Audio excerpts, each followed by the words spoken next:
আচ্ছা, ঠিক আছে, তাহলে আমরা শুরু করি ক্লাস। ঠিক আছে, মোটামুটি 7-8 জন আমরা জয়েন করে গেছি। ভয়েসে কোনো রকম প্রবলেম হলে জানিও, ঠিক আছে?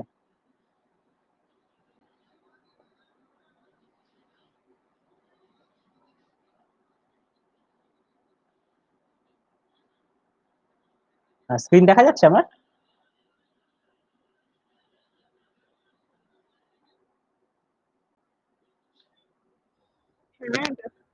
Okay, good, very good.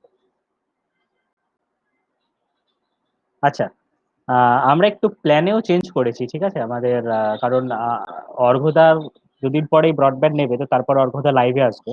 তো এখন অর্ঘদা রেকর্ডেড ক্লাস নিচ্ছে।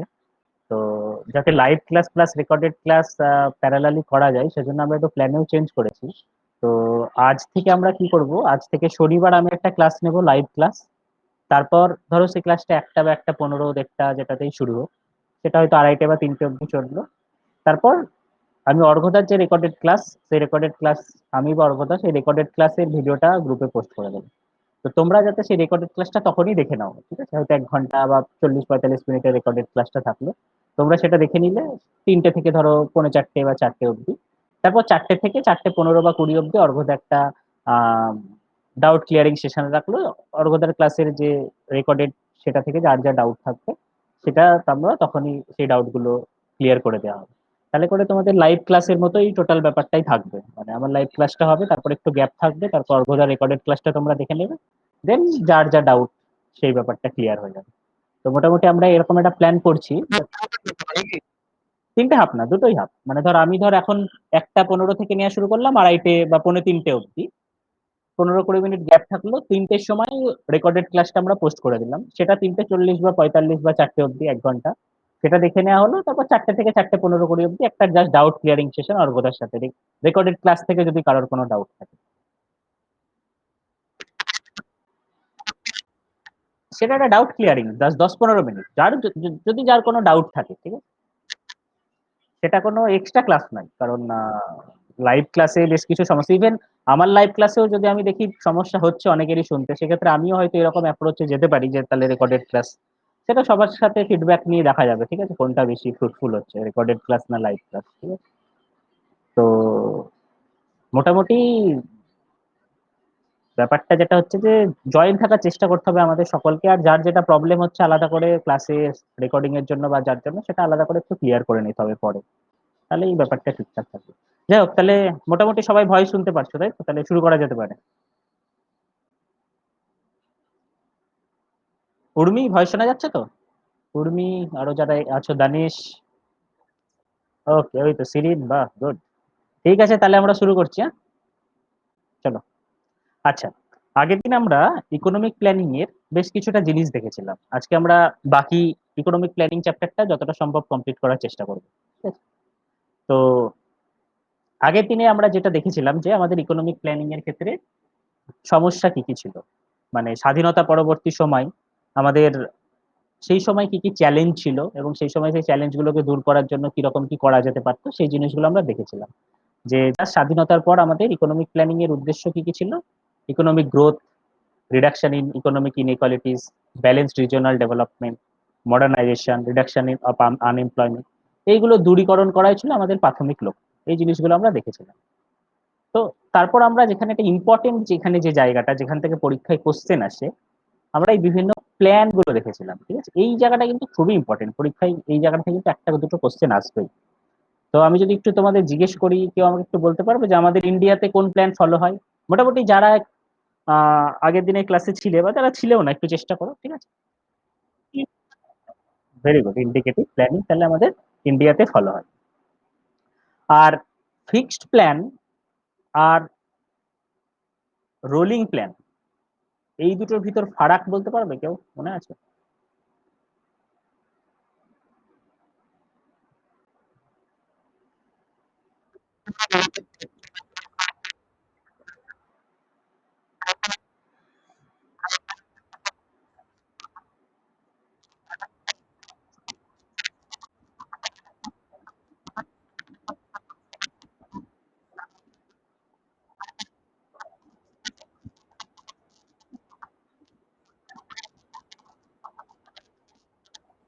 একদম ঠিক আছে।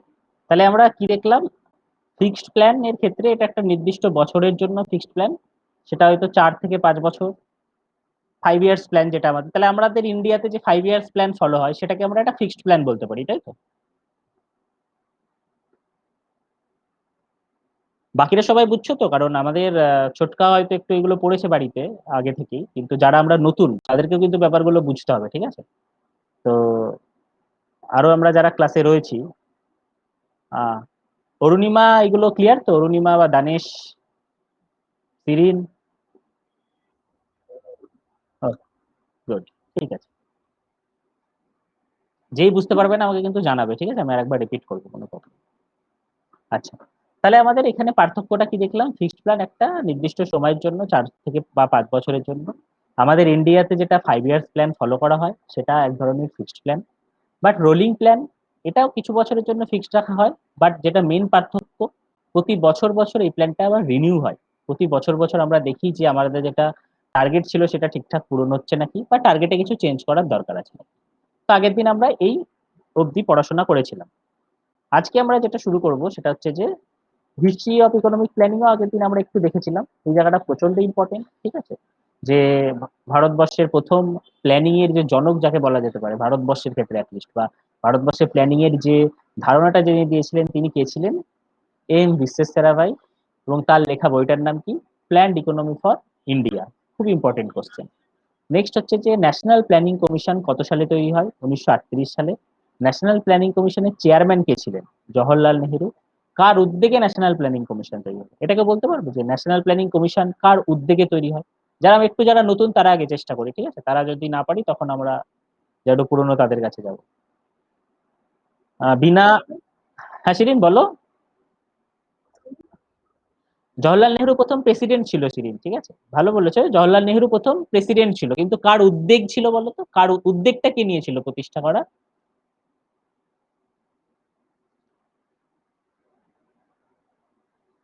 চেষ্টা করো তুমি বা যে বাকি কেউ। আর কে হতে পারে সে সময় ইম্পর্টেন্ট পার্সন কে ছিল? একদম গুড, সুভাষ চন্দ্র বোস। সে সময় ইম্পর্টেন্ট পার্সন ছিল সুভাষ চন্দ্র বোস। তো নেতাজি সুভাষ চন্দ্র বসুর উদ্যোগে 1938 সালে ন্যাশনাল প্ল্যানিং কমিশন তৈরি হয়, এবং ন্যাশনাল কমিশনের প্রথম চেয়ারম্যান ছিলেন হচ্ছে জওহরলাল নেহেরু, বাট উদ্যোগ ছিল নেতাজি সুভাষ চন্দ্র বসু। তারপর হয়তো জিজ্ঞেস করতে পারে বোম্বে প্ল্যান কত সালে তৈরি হয়? 1944 সালে। বোম্বে প্ল্যানের ইম্পর্টেন্ট ব্যক্তিবর্গ কারা ছিলেন? জিআরডি টাটা, জিডি বিড়লা, ঠিক আছে? এরা ছিলেন বোম্বে প্ল্যানের বিখ্যাত ব্যক্তি। তো এরা ছিলেন তখনকার দিনের বিখ্যাত ইন্ডাস্ট্রিয়ালিস্ট, ঠিক আছে? তো তারা মিলে তৈরি করেছিলেন হচ্ছে বোম্বে প্ল্যান। তো এইগুলো হচ্ছে হিস্ট্রি অফ ইকোনমিক প্ল্যান, ঠিক আছে? নেক্সট যদি কেউ জিজ্ঞেস করি আমরা যে গান্ধিয়ান প্ল্যান, ঠিক আছে, গান্ধিয়ান প্ল্যান কে ড্রাফট করেছিল? যারা একটু নতুন কেউ বলতে পারবে? এগুলো একটু বাড়িতে পড়াশোনা করে নিতে হবে কিন্তু, হ্যাঁ। গান্ধিয়ান প্ল্যান ড্রাফট করেছিলেন, ভেরি গুড, শ্রীমান নারায়ণ আগরওয়াল, ঠিক আছে? তিনি গান্ধিয়ান প্ল্যান ড্রাফট করেন। এগুলো পরীক্ষায় ইম্পর্টেন্ট কোশ্চেন, মানে আসবে আসবে এখান থেকে একটা কোশ্চেন, ঠিক আছে? নেক্সট, পিপলস প্ল্যান, খুব ইম্পর্টেন্ট কোশ্চেন। হ্যাঁ বলো। একটু ভয়েসটা হালকা আসছে, আর একবার রিপিট করবে? হ্যাঁ হ্যাঁ, এই পিডিএফটা আমি গ্রুপে দিয়ে দিয়েছি। হ্যাঁ হ্যাঁ হ্যাঁ, ঠিক আছে, একবার পিডিএফটা খুলে জাস্ট গো থ্রু করে নিও, বুঝতে পারবে, খুব সহজ ভাষায় লেখা আছে। নেক্সট হচ্ছে যে পিপল প্ল্যান। পিপল প্ল্যান কে ড্রাফট করে? মানবেন্দ্রনাথ রায়। 1945 সালে মানবেন্দ্রনাথ রায় পিপল প্ল্যান ড্রাফট করলেন। পিপল প্ল্যানে কিসের উপর জোর দেওয়া হয়েছে? নামটা শুনেই বুঝতে পারছো, পিপল প্ল্যান মানে পিপলের জন্যই জোর দেওয়া হবে না তো? সেই সময় সাধারণ পিপল, সাধারণ জনগণ কি করতো? এগ্রিকালচার বিজনেসের সাথে যুক্ত ছিল। তো পিপল প্ল্যানে কিন্তু আমাদের এগ্রিকালচার প্রোডাকশন, এই সমস্ত জিনিসের উপর কিন্তু জোর দেওয়া হলো, ঠিক আছে? এবং সব থেকে বড় কথা, পিপলস প্ল্যানে যেটা করা হলো যে ইকুয়াল ব্যালেন্স রাখা হলো ইন্ডাস্ট্রিয়ালাইজেশনের সাথে। মানে ইন্ডাস্ট্রি একসাথে গ্রো করবে, এগ্রিকালচার একসাথে গ্রো করবে, দুটোকে প্যারালালি গ্রো করতে হবে, তবে আমাদের দেশ এগোবে। তারপর 1946 সালে একটা প্ল্যানিং অ্যাডভাইসারি বোর্ড তৈরি হলো। 1950 সালে সর্বোদয় প্ল্যান, এটাও খুব ইম্পর্টেন্ট কোশ্চেন, যে সর্বোদয় প্ল্যান কে ড্রাফট করেছিলেন?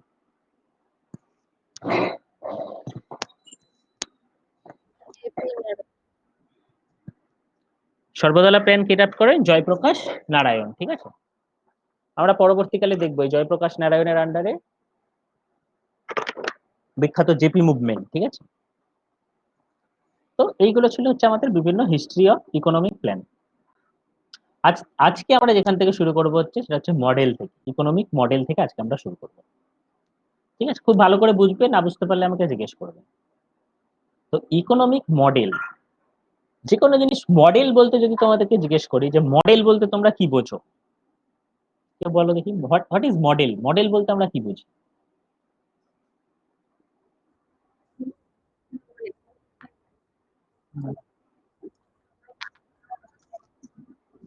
Very good. সবকটা কোনো কিছু একটা ব্লু প্রিন্ট টাইপ বা একটা প্রপার স্ট্রাকচার বা একটা প্রপার প্ল্যান যেটাকে আমরা ফলো করবো, তাই না? তাহলে বলেন, জিজ্ঞেস করে না তোমার লাইফের রোল মডেল কে, আমরা একটা কারো কারোর নাম বলি, ঠিক আছে। তো আমরা কিছু জিনিস করতে চাই, সেই জিনিসটা অলরেডি আগে কেউ করেছে, বা সেই সেই জিনিসটা করার জন্য কেউ অলরেডি একটা ব্লু প্রিন্ট বা একটা স্ট্রাকচার দিয়ে রেখেছে। মডেল হচ্ছে সেই জিনিসটা এবার যেটাকে আমরা ফলো করব। তো সেই সময়তে ইকোনমি আমাদের টোটাল ওয়ার্ল্ডে যেরকম চলছিল, সে তার উপর নির্ভর করে বিভিন্ন ব্যক্তিবর্গ রিসার্চ করেছেন এবং বিভিন্ন ধরনের মডেল তারা তৈরি করেছেন। কিন্তু আমাদের যারা সেই সময় তৎকালীন অর্থমন্ত্রী বা প্রধানমন্ত্রী, তাদের কাছে সব থেকে বড় চ্যালেঞ্জিং বিষয় কি, যে কার মডেলটাকে আমরা ফলো করব, ঠিক আছে। এই সময় যদি আমরা বসে থেকে জাহাঙ্গীরের মডেল ফলো করি, নিশ্চয়ই আমাদের একটা দেশে প্রপার ওইতে একটা রাজ্য শাসন বা দেশ শাসন হবে না, তাই না? আমাদেরকে মডার্ন অনুযায়ী, তার এই মডার্ন অনুযায়ী যে মডেল ফলো হচ্ছে সেই মডেল ফলো করতে হবে। তো তৎকালীন আমাদের ইকোনমিতে কোন মডেলটা ফলো করা দরকার ছিল সেইটা নিয়ে অনেক ভাবনা চিন্তা শুরু হলো। এবং কয়েকটা এখানে ইম্পর্টেন্ট মডেল নিয়ে আমরা আলোচনা করব। যে আমাদের 1950 সালে প্ল্যানিং কমিশন তৈরি হলো, 1950 সালে 15ই মার্চ প্ল্যানিং কমিশন তৈরি হলো। প্ল্যানিং কমিশন কেন তৈরি হলো, আমরা আগেই দেখেছি যে একটা কমিটি তৈরি করা হয়েছিল 1938 সালে, প্ল্যানিং কমিটি। এবং তারা তাদেরই 1949 সালে তারা তাদের ডিটেল রিটেন দিলেন যে হ্যাঁ, এই জিনিসগুলো আমাদের ইকোনমিতে করা উচিত। এবং তাদের কথা অনুযায়ী 1950 সালে একটা প্ল্যানিং কমিশন তৈরি করার সিদ্ধান্ত নেওয়া হলো। যে প্ল্যানিং কমিশন আমাদের ওভারঅল ইকোনমি ঠিকঠাক ভাবে প্ল্যানিং এ চলছে কি চলছে না সেই জিনিসটাকে দেখবে। এইবার সেই প্ল্যানিং কমিশনের রেকমেন্ড অনুযায়ী ফার্স্ট 5 ইয়ার প্ল্যান তৈরি করা হলো। ফার্স্ট 5 ইয়ার প্ল্যান 1951 সাল থেকে 1956 সাল, এই 5 বছর চললো। এই ফার্স্ট 5 ইয়ার প্ল্যানে আমরা যে মডেলটা অনুসরণ করেছিলাম সেটা হচ্ছে হারোড ডোমার মডেল বা হারোড ডোমার স্ট্র্যাটেজি। এই হারোড ডোমার স্ট্র্যাটেজি জিনিসটা কি সেটা একটু দেখবো, ঠিক আছে। আমরা এই হারোড ডোমার কি, মানে এটা খাই না গায়ে মাখে জিনিসটা, তাই না? হারোড ডোমার জিনিসটা কিছুই না, দুজন বিখ্যাত ইকোনমিস্টের নাম, যারা এই মডেলটা প্রচলন করেছে। এবং তাদের যেটা কথা ছিল সেটা হচ্ছে যে এই মডেলটা কি করবে, এই মডেলটা করবে হচ্ছে capital accumulation of dual character. ঠিক আছে, এই কথাটা শুনে বেশ জটিল মনে হচ্ছে, আমরা একটু ভেঙে নিই কথাটাকে। বল।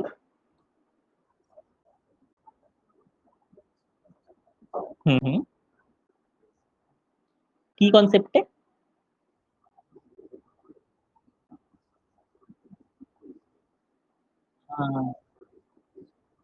না, এটা পুরোপুরি রাশিয়ান ব্যাকগ্রাউন্ড বলা যায় না, এরা এরা তৎকালীন, এরা রাশিয়ান ইকোনমিস্ট আমার যতদূর মনে হচ্ছে নয়, ঠিক আছে। এই মডেলটা পুরোপুরি রাশিয়ান মডেল নয়, ঠিক আছে, কারণ এই মডেলে ক্যাপিটাল ফরমেশনের কথা বলা হচ্ছে, সাথে সাথে প্রোডাকশন সাপ্লাই এগুলোর কথাও বলা হচ্ছে, ঠিক আছে। বাট হ্যাঁ, ওভারঅল 5 ইয়ার্স প্ল্যান মডেলটা কিন্তু আমাদের রাশিয়ান মডেল, ঠিক আছে। এই যে 5 ইয়ার্স প্ল্যানের যে কনসেপ্ট, 5 বছর অন্তর অন্তর প্ল্যান হবে, এবং সেই 5 বছর অন্তর অন্তর প্ল্যান হয়ে আমাদের ইকোনমিকে আমরা একটা পার্সপেক্টিভ প্ল্যানও করবো, আমরা এইদিকে যেতে চাই, সেই মডেলটা বা সেই কনসেপ্টটা Russian concept. But specifically Harrod Domar strategy, এটা কিন্তু পার্টিকুলার দুজন ইকোনমিস্ট তাদের চিন্তা ভাবনা, এবং তারা একটা মডেল দিচ্ছেন যে ইকোনমিতে এইভাবে করলে ইকোনমি গ্রো করা যায়, এটা হচ্ছে সেই মডেলটা, ঠিক আছে। এটাকে পুরোপুরি একটা দেশের মডেলের সাথে আমরা তুলনা করতে পারি না, ঠিক আছে। বাট হ্যাঁ, তুই যদি বলি 5 ইয়ার্স প্ল্যান, সেটা রাশিয়ান মডেল। ক্লিয়ার হলো পলাশ ব্যাপারটা? বাট এবার এই মডেলটা স্পেসিফিক্যালি আমরা হারোড ডোমার মডেলটা দেখবো কি বলছে। এই মডেলটা আমরা দেখবো বলছে এরা capital accumulation of dual character. শুনে মনে হচ্ছে ও বাবা এইসব কি জিনিস ক্যাপিটাল অ্যাকুমুলেশন, ব্যাপারটা কিছুই না। হারোড ডোমার এরা বলছে ভাই তোমরা মানুষের ন্যাশনাল ইনকাম বাড়াও, ঠিক আছে, মানুষের ইনকাম বাড়াও। এবার মানুষের ইনকাম আমি কি করে বাড়াবো? আমি ধরো তোমাকে সেই সময় জওহরলাল নেহরুর জায়গায় বসিয়ে দিয়েছি, তুমি মানুষের ইনকাম কি করে বাড়াবো? আমাকে তো একটা পদ বলো দেখি এইভাবে মানুষের ইনকাম বাড়ানো যেতে পারে। যার যেরকম মানে মনে হয়, তোমরা 1947 সালে চলে বা 50 সালে চলে জওহরলাল নেহরুর জায়গায় বসে যাও। এবার একটু ভাবো মানুষের ইনকাম কি করে বাড়ানো যেতে পারে।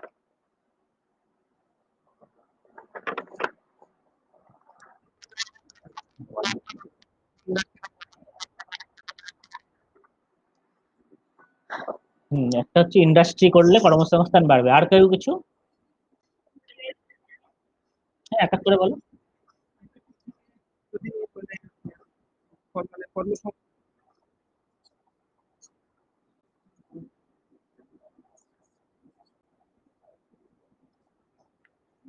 হুম,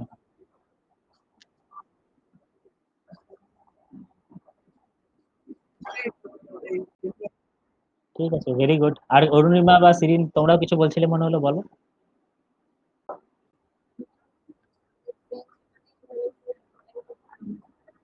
ভেরি গুড।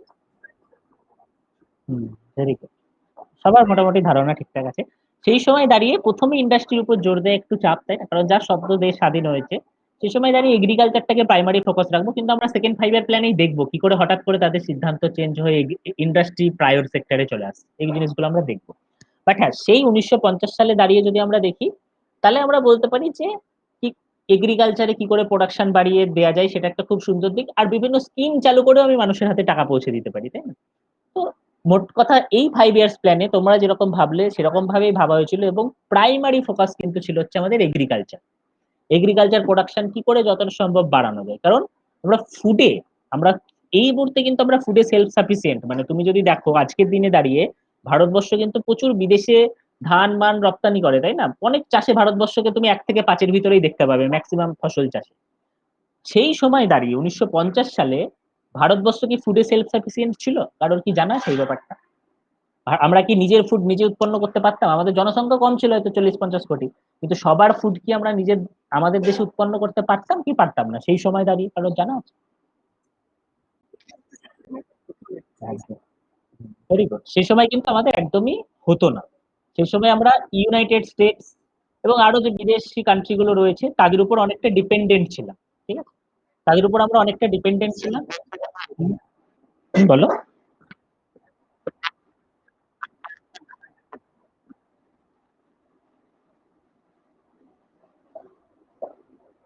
আহ, কারোর কেউ ক্লাসে ঢুকতে পারছে নাকি?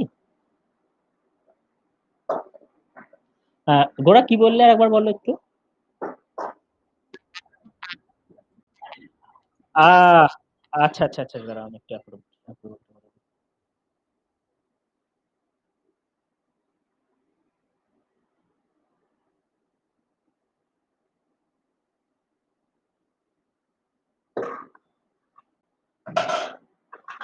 হ্যাঁ, করে দিলাম। হ্যাঁ।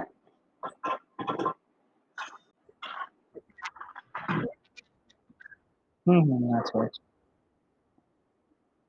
হ্যাঁ। হুম, good। আচ্ছা, পরমানন্দ শোনা যাচ্ছে? পরমা,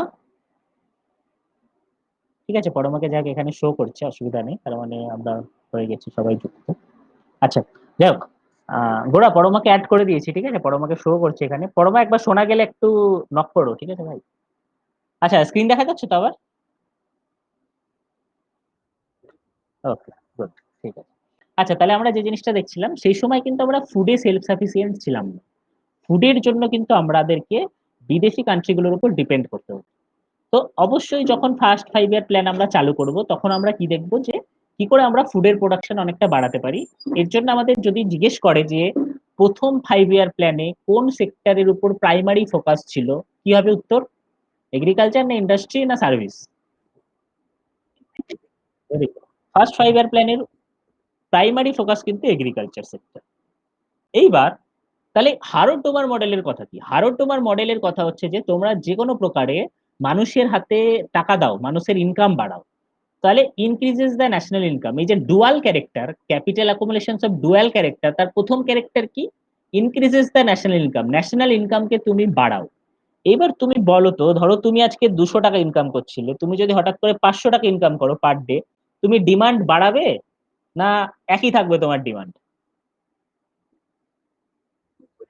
বাড়বে। তুমি হয়তো আগে নর্মাল চালের ভাত খেতে, এখন বলবো আমার বাসমতি রাইস ছাড়া ঠিক পেটে ঢুকছে না, ঠিক আছে? ডিমান্ড বাড়বে, স্বাভাবিক। ডিমান্ড যখনই বাড়বে মার্কেটে, তখন প্রোডাকশন যারা যারা সেই সময় ইন্ডাস্ট্রিয়ালিস্ট আছে, তারা কি প্রোডাকশন তাদেরকে বাড়াতে হবে না তাদেরকে একই লেভেলে প্রোডাকশন রেখে দিলে হবে? প্রোডাকশনকেও বাড়াতে হবে, তাহলে প্রোডাকশন ক্যাপাসিটি বাড়লো। প্রোডাকশন যখনই বাড়লো, তাতে কি আরো কিছু মানুষ চাকরি পাবে না পাবে না? আরো কিছু মানুষ চাকরি পাবে, আরো যখন কিছু মানুষ চাকরি পেলো, তাহলে মানুষের হাতে কি আরো বেশি টাকা ঢুকলো না আগের থেকে? মানুষের কাছে আরো বেশি টাকা ঢুকলো আগের থেকে, তাহলে ন্যাশনাল ইনকাম কি হলো? আবার বাড়লো। মানুষের হাতে আরো বেশি টাকা ঢোকার কারণে কি হলো? মানুষ আবার ডিমান্ড করা শুরু করলো এবং সাথে সাথে প্রোডাকশন আবার বাড়লো। তো এটা একটা সাইকেলের মতো চললো, ঠিক আছে? যে ন্যাশনাল ইনকাম বাড়াও, ন্যাশনাল ইনকাম বাড়ালে ডিমান্ড বাড়বে, ডিমান্ড যখন বাড়বে তখন প্রোডাকশনও বাড়বে, প্রোডাকশন যখন বাড়বে তখন সাথে সাথে আবার মানুষের ন্যাশনাল ইনকাম বাড়বে, এইভাবে আস্তে আস্তে আমাদের ইকোনমি গ্রো করবে। তাহলে এই, হ্যাঁ নিশ্চয়ই ওভারঅল ইকোনমি সব দিক থেকে গ্রো করবে এই মডেলে। দেখো তুমি, মডেলের প্রাইমারি ফোকাস হচ্ছে ন্যাশনাল ইনকাম বাড়ানো। ন্যাশনাল ইনকাম যখনই আমি বাড়াবো, আমার সাপ্লাই সাইডেও আমার প্রোডাকশন বাড়াতে হবে, প্রোডাকশন যেই বাড়াবো ঘুরে আবার ন্যাশনাল ইনকাম বাড়বে। সুন্দর মডেল, ঠিক আছে? সাইকেলে, একটা সুন্দর সাইকেলে ঢুকে ইকোনমি গ্রো করা শুরু করবে। তো এটাই হচ্ছে হারোড ডোমার মডেলের মেন স্ট্র্যাটেজি, যে capital accumulation of dual character. এইটার কথা হচ্ছে দুভাবে আমি ক্যাপিটাল অ্যাকুমুলেশন করবো, এক ন্যাশনাল ইনকাম বাড়িয়ে, ন্যাশনাল ইনকাম বাড়লেই সাপ্লাই বাড়বে এবং সাপ্লাই বাড়ে আবার ঘুরে ন্যাশনাল ইনকাম বাড়বে। এটাই হচ্ছে ডুয়াল ক্যারেক্টারের দুটো দিক। তো এটাই হচ্ছে হারোডোমার স্ট্র্যাটেজির মূল কথা, ঠিক আছে? একটা ফর্মুলা আছে যে হারোডোমার স্ট্র্যাটেজিতে কত পার্সেন্ট গ্রোথ হবে, savings by capital output ratio. এই জিনিসগুলো অত, জিনিসগুলো দরকার নেই, বাট বেসিক যদি জানতে চাও যে ক্যাপিটাল আউটপুট রেশিওটা জিনিসটা কি, যে আমি 1 ইউনিট ক্যাপিটাল, মানে 1 ইউনিট আউটপুট তৈরি করতে চাই, আমার কতটা ক্যাপিটাল হবে। হুম হুম হুম, বলো।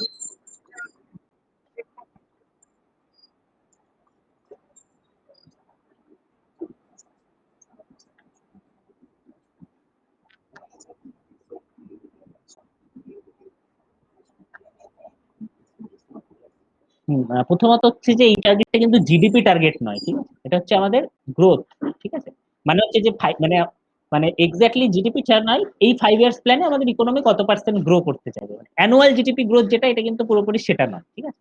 এটা হচ্ছে প্রথম ব্যাপার। আর দ্বিতীয় ব্যাপার হচ্ছে যে মানে এখান থেকে কোশ্চেন খুবই কম আসে, কারণ 12টা 5 ইয়ার্স প্ল্যান রয়েছে, কোন 5 ইয়ার্স প্ল্যানে কত পার্সেন্ট টার্গেট ছিল, এরকম কোশ্চেন আসবে না, ঠিক আছে? ওই এক্স্যাক্টলি ফিগার গুলো মুখস্থ করার দরকার নেই। বাট হ্যাঁ, একটা দুটো 5 ইয়ার্স প্ল্যান যেখানে আমরা হয়তো আমাদের টার্গেট গ্রোথ রেটটাকে অ্যাচিভ করে ক্রস করে গেছি, সেইগুলো আমরা একটু দেখে নিতে পারি, ঠিক আছে? যে এই 5 ইয়ার্স প্ল্যানে আমাদের টার্গেট গ্রোথ যেটা ছিল সেটাকে আমরা ক্রস করে গেছি। বাট এক্সাক্ট ফিগার কোন 5 ইয়ার প্ল্যানে কত ছিল, এটা মুখস্থ করার দরকার নেই, ঠিক আছে পলাশ? ঠিক আছে। আচ্ছা, তাহলে আমরা এই হারোড ডোমার মডেলটা বুঝলাম। আর সেইখানে একটা কথা লেখা আছে ক্যাপিটাল আউটপুট রেশিও, এই জিনিসটার অর্থ কি, যে পার ইউনিট আমরা আউটপুট তৈরি করতে কতটা আমাদের ইনিশিয়াল ক্যাপিটাল দিতে হবে, সেটাই হচ্ছে কি ক্যাপিটাল আউটপুট রেশিও, ঠিক আছে? তো এই ফর্মুলাটা না জানলেও হবে, বাট হারোড ডোমার স্ট্র্যাটেজির মূল বক্তব্যটা কি না, তো ক্যাপিটাল অ্যাকুমুলেশন ডুয়াল ক্যারেক্টার, এইভাবে আমরা গ্রো করবো। তো এইখান থেকে আরো কোনো কোশ্চেন?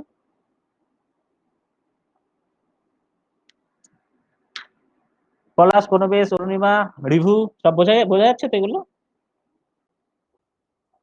ওকে, গুড। ঠিক আছে, তাহলে আমরা এবার পরের মডেলে ঢুকি, দেখি আর কি কি মডেল আমাদের আছে। এইবার আমাদের যে সেকেন্ড 5 ইয়ার প্ল্যান চালু হলো, আমাদের কিন্তু একটু স্ট্র্যাটেজি বদলে গেল। প্রশান্ত চন্দ্র মহালনবিশ নেহেরুর বেশ কাছের লোক ছিলেন এবং তারা দুজন মিলে একটু চিন্তা ভাবনার বদল ঘটালেন। তারা হঠাৎ করে আমাদের যেটা ফার্স্ট 5 ইয়ার প্ল্যানে এগ্রিকালচারকে আমরা প্রাইমারি ফোকাস রেখেছি, হঠাৎ করে কিন্তু তারা সেকেন্ড 5 ইয়ার প্ল্যানে ইন্ডাস্ট্রিকে প্রাইমারি ফোকাস রাখলেন এবং হেভি ইন্ডাস্ট্রির উপর কিন্তু ম্যাক্সিমাম জোর দিলেন। এইবার এই কারণে কিন্তু এনাদের দুজনকে অনেক সমালোচিত হতে হয়েছিল। কারণ আমাদের ইকোনমি যেখানে ফুডে সেলফ সাফিসিয়েন্ট নয়, আমরা যেখানে নিজের খাদ্য নিজেই উৎপন্ন করতে পারছি না, সেখানে হঠাৎ করে আমরা ইন্ডাস্ট্রির উপর কেন প্রাইমারি ফোকাস করবো এবং সেখানে কেন আমরা ম্যাক্সিমাম জোরটা দেবো? এইটা নিয়ে কিন্তু অনেকে নেহরু মহলানবিশকে আহ খোঁচা মেরেছিলেন, যে এইটা কি তোমরা ঠিক করছো, ইন্ডাস্ট্রির উপরে জোর দেওয়ার তখন দরকার নেই, এখন তোমরা এগ্রিকালচারের উপরেই জোর দাও। তো সেই জায়গাতেও নেহরু মহল্লাবিসের কিছু বক্তব্য ছিল, কিন্তু আমরা যদি আমাদের সাধারণ ধারণা থেকে ভাবনা বিবেচনা করি, তাহলে কি আমাদের মনে হয় যে ওনাদের সিদ্ধান্তটা ঠিক ছিল? যে সেই সময় হঠাৎ করে কেন এগ্রিকালচার থেকে ইন্ডাস্ট্রির উপর আমরা জোর দিতে যাব? তোমাদের কি ধারণা যে হঠাৎ করে নেহরু মহল্লাবিস ইন্ডাস্ট্রির উপর কেন এত জোর দিতে গেলেন? যার যা ধারণা।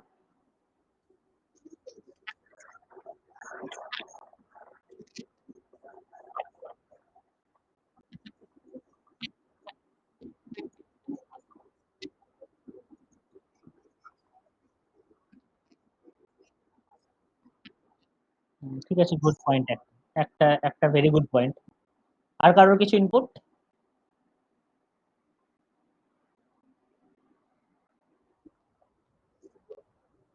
হুম, বলো।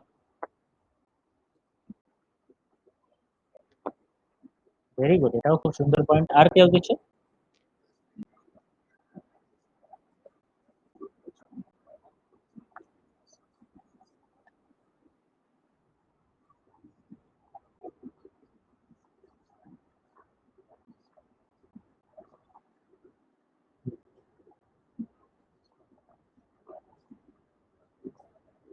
ঠিক আছে, সবাই ভেরি গুড। ঠিক আছে, আমরা একটু ডিটেলসে যদি দেখি, আমাদের অবজেক্টিভ আমরা যেটা দেখেছি ইকোনমিক প্ল্যানিং এর সব থেকে বড় অবজেক্টিভ ছিল কিন্তু রিডাকশন অফ আনএমপ্লয়মেন্ট। ঠিক আছে, আনএমপ্লয়মেন্ট আমাদের যে করে হোক কমাতে হয়। এইবার আমরা তো ফার্স্ট 5 ইয়ার্স প্ল্যানিং এ আমরা ফুড মানে এর উপর জোর দিলাম, এগ্রিকালচারের উপর জোর দিলাম। কিন্তু দেখা যাচ্ছে যে আমাদের এগ্রিকালচার সেক্টরটা এতটাই ব্যাকওয়ার্ড, এবং মানে কাঠের লাঙল, মানুষের কাছে লোহার লাঙলও নেই। ঠিক আছে, বলদ নিয়ে কাজ করছে তাও ঠিক আছে, কিন্তু লাঙলটা হয়তো কাঠের, ভালো যন্ত্রপাতি নেই। তখন কিন্তু নেহেরু বা মহালনবিস এদের যে চিন্তা ভাবনাটা ছিল, তারা ভাবলেন যে হেভি ইন্ডাস্ট্রির উপর যদি জোর দিই তাহলে আমরা অ্যাটলিস্ট কৃষকদের জন্য আধুনিক মডার্ন যন্ত্রপাতি তৈরি করে দিয়ে তাদের হাতে তুলে দিতে পারবো, যাতে করে এগ্রিকালচারের আউটপুট বাড়বে। আমাদের জমি তো প্রচুর, অথচ আমাদের সেই হারে এগ্রিকালচারের আউটপুট নেই। পার হেক্টর আমাদের আউটপুট প্রচন্ড কম, ইভেন এখনো কম। তাহলে সেই মুহূর্তে দাঁড়িয়ে তারা ভাবলেন যে আমরা যদি একটু মডার্ন যন্ত্রপাতি তাদের হাতে তুলে দিতে পারি, তাহলে কিন্তু তাদের এগ্রিকালচারের প্রোডাক্টিভিটি অনেকটা বাড়বে। তো হেভি ইন্ডাস্ট্রির উপর আমাদের জোর দেওয়া উচিত, যে পয়েন্টটা বিনা বলল। রিভু বা পলাশ, তোমরা যে পয়েন্টটা বললে এটাও একদম কারেক্ট, যে এমপ্লয়মেন্ট বাড়ানো কিন্তু খুব দরকার। মানুষের হাতে ন্যাশনাল ইনকাম যতটা পারবো দিতে হবে। তো এই কারণে হেভি ইন্ডাস্ট্রি যদি আমরা তৈরি করি, তাহলে কিন্তু আমরা একটা ম্যাক্সিমাম এমপ্লয়মেন্ট জেনারেট করতে পারবো। এবং এইখানেও আমরা দেখবো তারা কিভাবে প্ল্যান খাটিয়ে হেভি ইন্ডাস্ট্রিটাকে পিএসইউ এর মাধ্যমে রাখলেন, প্রাইভেট সেক্টরের উপর ম্যাক্সিমাম জোরটা দিলেন না, যাতে করে এমপ্লয়মেন্ট জেনারেট করা যায়। সেই পয়েন্টটা আমরা একটু পরেই দেখবো। তো অবশ্যই হেভি ইন্ডাস্ট্রি যদি আমরা করি তাহলে ম্যাক্সিমাম এমপ্লয়মেন্ট জেনারেট হবে। এবং সেই সময়তে কিন্তু গোটা ওয়ার্ল্ডে যারা না ইন্ডাস্ট্রির প্রতি জোর দিত তাদের একটু ভালো চোখে দেখা হতো। ঠিক আছে, মানে ব্যাপারটা হচ্ছে এরকম, এই ছেলেটা বেশ ভালো পড়াশোনা করে, এর দ্বারা লাইফে কিছু হবে। ঠিক আছে, এরকম একটা চিন্তা ভাবনা, মাইন্ডসেট ছিল সেই সময় দাঁড়িয়ে। তো যারা ইন্ডাস্ট্রির উপর জোর দিত, সেই সমস্ত ইকোনমিকে বেশ ভালো চোখে দেখা হতো, না এরা গ্রো করতে পারবে। যারা এগ্রিকালচারের উপর জোর দিত তাদেরকে একটু ব্যাকওয়ার্ড দেখা হতো, যে না এ এগ্রিকালচার কি, চাষবাস করে খায়, এদের দ্বারা কিছু হবে না। এই কারণে তখন যে আমাদের সেন্ট্রাল অর্গানাইজেশন গুলো ছিল, মানে ইন্টারন্যাশনাল যে অর্গানাইজেশন গুলো, তারা যে সমস্ত ইকোনমি গুলো ইন্ডাস্ট্রির উপর জোর দিত তাদেরকে কিন্তু অনেক পরিমাণ সাবসিডি, খুব কম টাকায় লোন, বেশ গ্র্যান্ট, এরকম কিছু প্রচুর অ্যালোকেট করে দিত ইন্ডাস্ট্রি কে আরো গ্রো করার জন্য। এবং তুমি যদি দেখো সেই সময়ের প্রচুর ইন্ডাস্ট্রি কিন্তু আমাদের বিদেশি যে সংস্থা বা অন্য যে বিদেশি রাষ্ট্র তাদের হেল্প নিয়ে তৈরি। তারা খুব কম পয়সাতে 1% 2% হয়তো লোন দিয়ে দিয়েছে। তো নেহেরু মহালনবিস কিন্তু এই সুযোগটাকেও কাজে লাগাতে চেয়েছিল, যখন আমি ফ্রিতে টাকা পাচ্ছি, ফ্রিতে লোন পাচ্ছি, বেশ কম কম ইন্টারেস্টে লোন পেয়ে যাচ্ছি, কেননা সেই টাকাগুলো নিয়ে আমরা ইন্ডাস্ট্রি তৈরি করবো। কারণ এগ্রিকালচার হলে তারা এই লোনটা দেবে না এত কম। তো তারা যখন দিচ্ছে, তাহলে কেননা তাদের থেকে নিয়ে আমরা আমাদের ইন্ডাস্ট্রিটাকে গ্রো করি, যাতে করে আমাদের এগ্রিকালচারটাকেও আমরা মডার্নাইজেশন করতে পারি। কারণ তারা বুঝেছিলেন এগ্রিকালচারকে যদি মডার্নাইজেশন না করা যায়, তাহলে কিন্তু কোনোভাবেই এগ্রিকালচার আউটপুট বাড়বে না, আমরা সেলফ সাফিসিয়েন্ট ফুডে হতে পারবো না। এই সমস্ত কারণে তারা কি করলেন, হেভি ইন্ডাস্ট্রি আর ক্যাপিটাল গুড, কনজিউমার গুড যে সেক্টর, মানে ইন্ডাস্ট্রিয়াল যে ওভারঅল সেক্টর, তার উপর কিন্তু তারা জোর দিলেন। এবং অলরেডি এই মডেলটা রাশিয়ান মডেল, মানে এই মডেলটা একটা রাশিয়ান মডেলকে ফলো করে। ঠিক আছে, কারণ রাশিয়াতে কিন্তু হেভি ইন্ডাস্ট্রির উপর ইনিশিয়ালি প্রচন্ড জোর দেওয়া হয়েছিল। তো এই কারণে কিন্তু ওভারঅল স্ট্র্যাটেজিক্যাল একটু চেঞ্জ দেখা গেল, এবং ইন্ডাস্ট্রির উপর আমরা জোর দিলাম। এই ব্যাপারটা হচ্ছে যে এখানে ইন্ডাস্ট্রি তো আমরা করব, আমরা তো বড় বড় ইন্ডাস্ট্রি তৈরি করব, কিন্তু ব্যাপারটা হচ্ছে এই ইন্ডাস্ট্রি গুলো কি আমরা টাটা, বিড়লা, সেই সময় ধরো আম্বানি বা আরো যারা সেই সময় ইন্ডাস্ট্রিয়ালিস্ট ছিল, ঠিক আছে, তাদেরকে বলবো ভাই তোমরা বড় বড় কোম্পানি তৈরি করো এবং সেখানে এমপ্লয়মেন্ট জেনারেট করো, এটা একটা অপশন আছে। অথবা আমি নিজে আমার ক্যাপিটাল দিয়ে বিদেশ থেকে লোন নিয়ে বড় বড় ইন্ডাস্ট্রি নিজেই তৈরি করব, যেটাকে আমরা পাবলিক সেক্টর ইউনিট বলছি, যেটা গভর্নমেন্টই বড় বড় কোম্পানি তৈরি করছে। দুটো আমার কাছে রাস্তা আছে। এক, আমি এই প্রাইভেট সেক্টরের লোকগুলোকে বলতে পারি, আম্বানি, আদানি বা সেই সময় যারা ছিল সমস্ত বড় বড় ইন্ডাস্ট্রি, তোমরা বড় বড় ফ্যাক্টরি তৈরি করো। সেকেন্ড, আমরা নিজেরাই দায়িত্ব নিয়ে কোম্পানি তৈরি করতে পারি। এই দুটো রাস্তা ছিল আমাদের। সেই তৎকালীন লিডাররা কোন রাস্তাটা বেঁচেছিল বলো তো? প্রথম রাস্তাটা না দ্বিতীয় রাস্তাটা?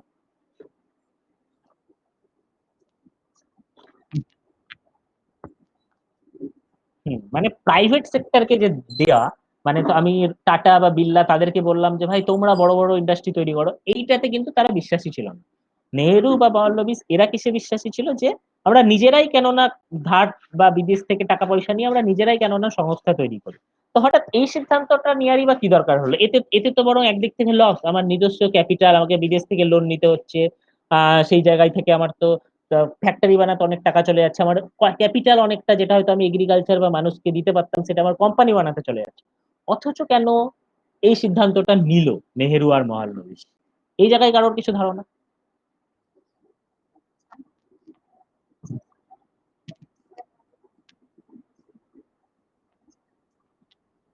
হুম হুম।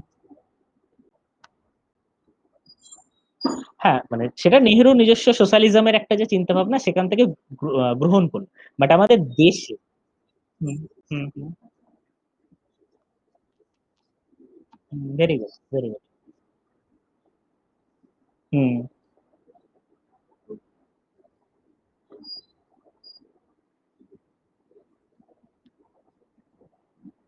ঠিক আছে ঠিক আছে ঠিক আছে।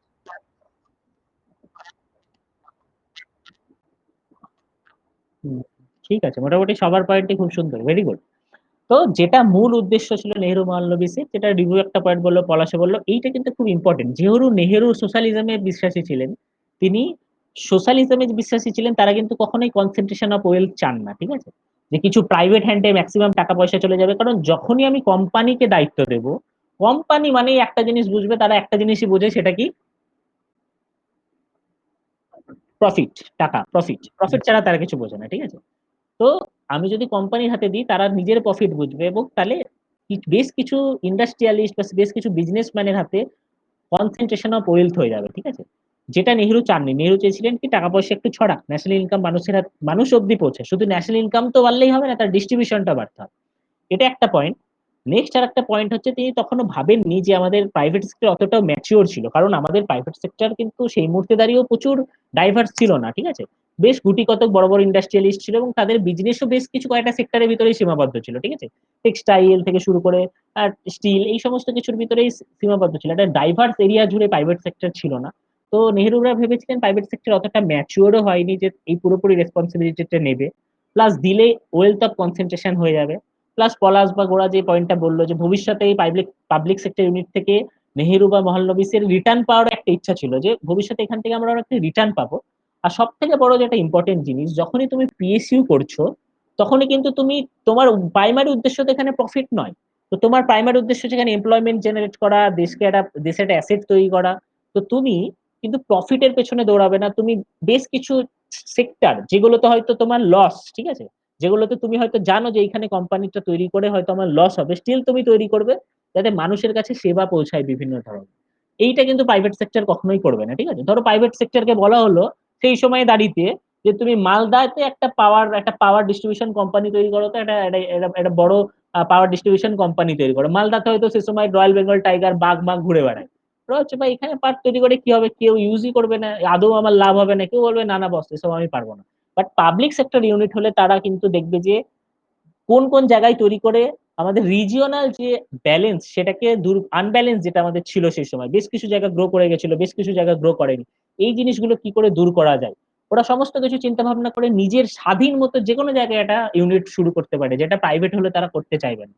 তো স্ট্র্যাটেজিক্যাল দিক থেকেও কিন্তু এই যে আমাদের আনব্যালেন্স যে গ্রোথ, কিছু কিছু সেক্টর কিছু কিছু জায়গা গ্রো করে যাবে, কিছু কিছু জায়গা গ্রো করবে না, এই জিনিসটাকে দূর করা, প্লাস ভবিষ্যতে দেশের ন্যাশনাল ইনকাম বাড়ানো, প্লাস যাতে কনসেন্ট্রেশন অফ ওয়েলথ না হয়ে যায় কিছু জায়গায়, এই সমস্ত কিছু চিন্তা ভাবনা করে কিন্তু নেহেরু মহল্লবীজ সেই সময় পাবলিক সেক্টর ইউনিটের উপরেই কিন্তু জোর দিল। এবং নেহেরু কিন্তু এই পাবলিক সেক্টর ইউনিট গুলোকে বলতো টেম্পল অফ ইন্ডিয়া, এবং পরীক্ষাতে কোশ্চেনও আসে, ঠিক আছে, which of the following things Nehru termed as temple of India. তিনি পাবলিক সেক্টর ইউনিট গুলোকে কিন্তু ভারতবর্ষের মন্দির বলে অভিহিত করেছিলেন, কারণ এটাই ভবিষ্যতে ভারতবর্ষে একটা বিশাল বড় ব্যাক পাওয়ার জায়গা ছিল, এখান থেকে এমপ্লয়মেন্ট থেকে শুরু করে, সেখান থেকে গভর্নমেন্টের প্রতি বছর ধরে তাদের যে প্রফিট তার কিছু শেয়ার, এরকম চিন্তা ভাবনা নেহেরু ছিল। তো এই গেল ওভারঅল নেহেরু মহাল্লবী স্ট্র্যাটেজির জায়গাটা। এখান থেকে কারো কোনো ডাউট বা ক্লিয়ার তো মোটামুটি জায়গাটা?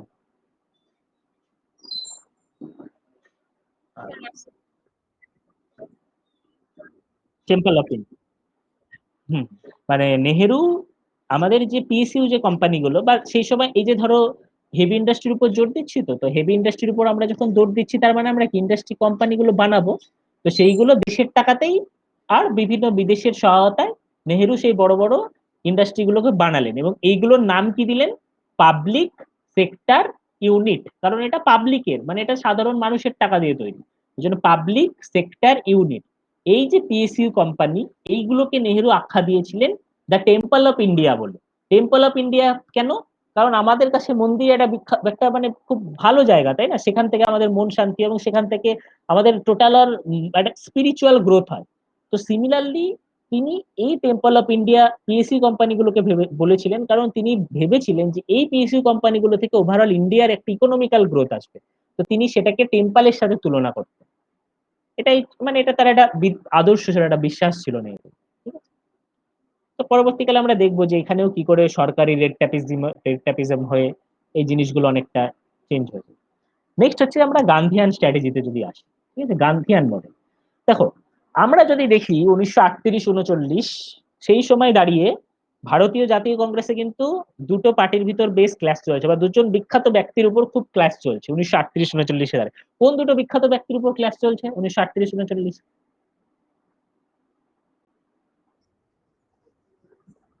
একদম, তাদের ভিতর বিশাল ক্লাশ চলছে। তাদের ভিতরে এই ক্লাশ কিন্তু শুধু তৎকালীন দ্বিতীয় বিশ্বযুদ্ধে ভারতবর্ষের ভূমিকা কি হবে তার ভিতরেই সীমাবদ্ধ ছিল না, তাদের আদর্শ বা তাদের চিন্তা ভাবনার ভিতরেও কিন্তু প্রচুর ফারাক ছিল। যেখানে নেহেরু, সুভাষচন্দ্র বসু এদের চিন্তা ভাবনা একটা নির্দিষ্ট দিকে ছিল, বাট গান্ধীর চিন্তা ভাবনা একটা অন্য দিকে ছিল, এবং দুজনের দেশ গড়ার পরিকল্পনার ক্ষেত্রেও প্রচুর ফারাক ছিল। তো সেই জায়গায় দাঁড়িয়ে গান্ধিয়ান স্ট্র্যাটেজি বলতে এবার আমরা তাহলে কি বুঝবো, বা গান্ধী কিসের উপর জোর দিতে বলেছিলেন, আর নেহেরু বা সুভাষচন্দ্র বসুই বা কিসের উপর চিন্তা ভাবনা করতেন? তো নেহেরু, সুভাষচন্দ্র বসু এরা একটু হলেও লেফট খসা ছিল এবং তাদের সোশ্যালিজমের উপর অনেক বিশ্বাস ছিল। তো তারা চাইতেন যে হেভি ইন্ডাস্ট্রি হোক, মানুষের হাতে মডার্ন টেকনোলজি ইউজ হোক, মানুষের হাতে এমপ্লয়মেন্ট বাড়ুক, মানুষের হাতে টাকা পৌঁছাক। তো এইগুলো ছিল তাদের চিন্তা ভাবনা। বাট গান্ধীজির চিন্তা ভাবনা কিন্তু এইগুলোর একদমই অপোজিট ছিল।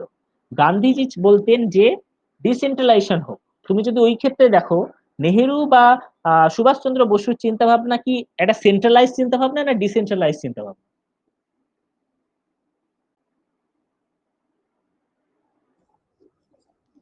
অনেকটাই সেন্ট্রালাইজ চিন্তা ভাবনা। কারণ তোমার একটা 5 ইয়ার্স প্ল্যান যখন করছো, তুমি দেশ থেকে যখন একটা প্ল্যান বানাচ্ছো, তো অনেকটাই সেন্ট্রালাইজড ব্যাপার। বাট গান্ধিয়ান স্ট্র্যাটেজি কিন্তু একদমই ডিসেন্ট্রালাইজড ছিল। ঠিক আছে? আচ্ছা, কেউ যদি মিউট না করে থাকে একটু মিউট করে দিও তো, ঠিক আছে? আমি আমার ভয়েস নিজেই ব্যাক করে শুনতে পাচ্ছি।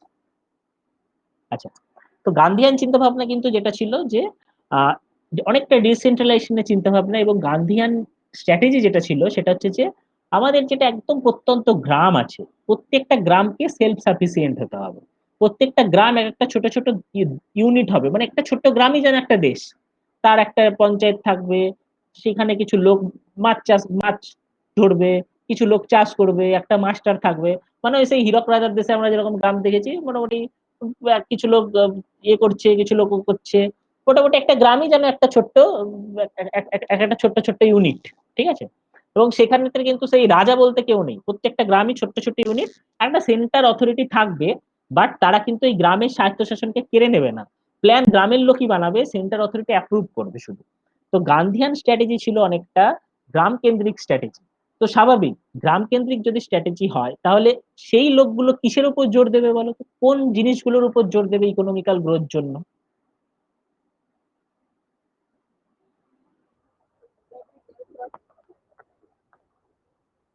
একদম, agriculture, rapid growth of cottage and village industry, মানে আমাদের যেটা কুটির শিল্প, ভিলেজ ইন্ডাস্ট্রি, তাদের চিন্তা ভাবনা কিন্তু থাকবে এই। হ্যাঁ, একদম, ফার্মিং, এই সমস্ত জিনিসগুলোর উপর জোর দিয়ে কি করে এমপ্লয়মেন্ট বাড়ানো যায়। ঠিক আছে? Rather than production oriented planning of Nehru. পার্থক্যটা হচ্ছে employment oriented planning rather than production oriented planning of Nehru. Nehru বা সুভাষচন্দ্র বসুর প্রাইমারি ফোকাস কিন্তু ছিল প্রোডাকশনের উপর, বড় বড় প্রোডাকশন হবে, সেখান থেকে এমপ্লয়মেন্ট জেনারেট হবে। বাট গান্ধী চিন্তা ভাবনা হচ্ছে ইনিশিয়ালি এমপ্লয়মেন্ট ওরিয়েন্টেড। ফার্মিং হবে, ভিলেজ ইন্ডাস্ট্রি হবে, ঠিক আছে, ছোট ছোট কটেজ ইন্ডাস্ট্রি হবে, তাতে মানুষজন ইনকাম করবে।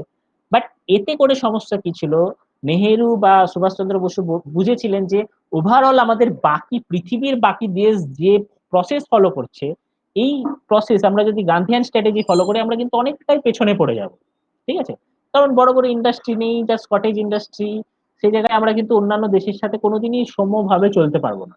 এবার যদি তুমি একটা ছোট্ট জিনিস ভাবো এই ক্ষেত্রে, যারা আমাদের তৎকালীন বড় বড় ইন্ডাস্ট্রিয়ালিস্ট ছিলেন, তারা কোন স্ট্র্যাটেজির প্রতি বেশি ইন্টারেস্টেড হবেন বলতো? গান্ধিয়ান স্ট্র্যাটেজির প্রতি বেশি ইন্টারেস্টেড হবেন, না নেহেরুয়ান স্ট্র্যাটেজির প্রতি বেশি ইন্টারেস্টেড হবেন?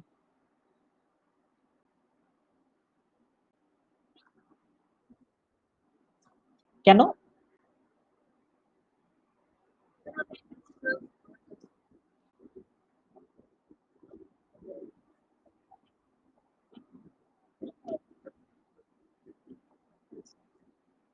হ্যাঁ, বাট ইন্ডাস্ট্রিয়ালিস্ট দিক দিক থেকে আমি যদি দেখি, ওদের কিন্তু এই গান্ধিয়ান স্ট্র্যাটেজিতে খুব একটা লাভ আছে কি?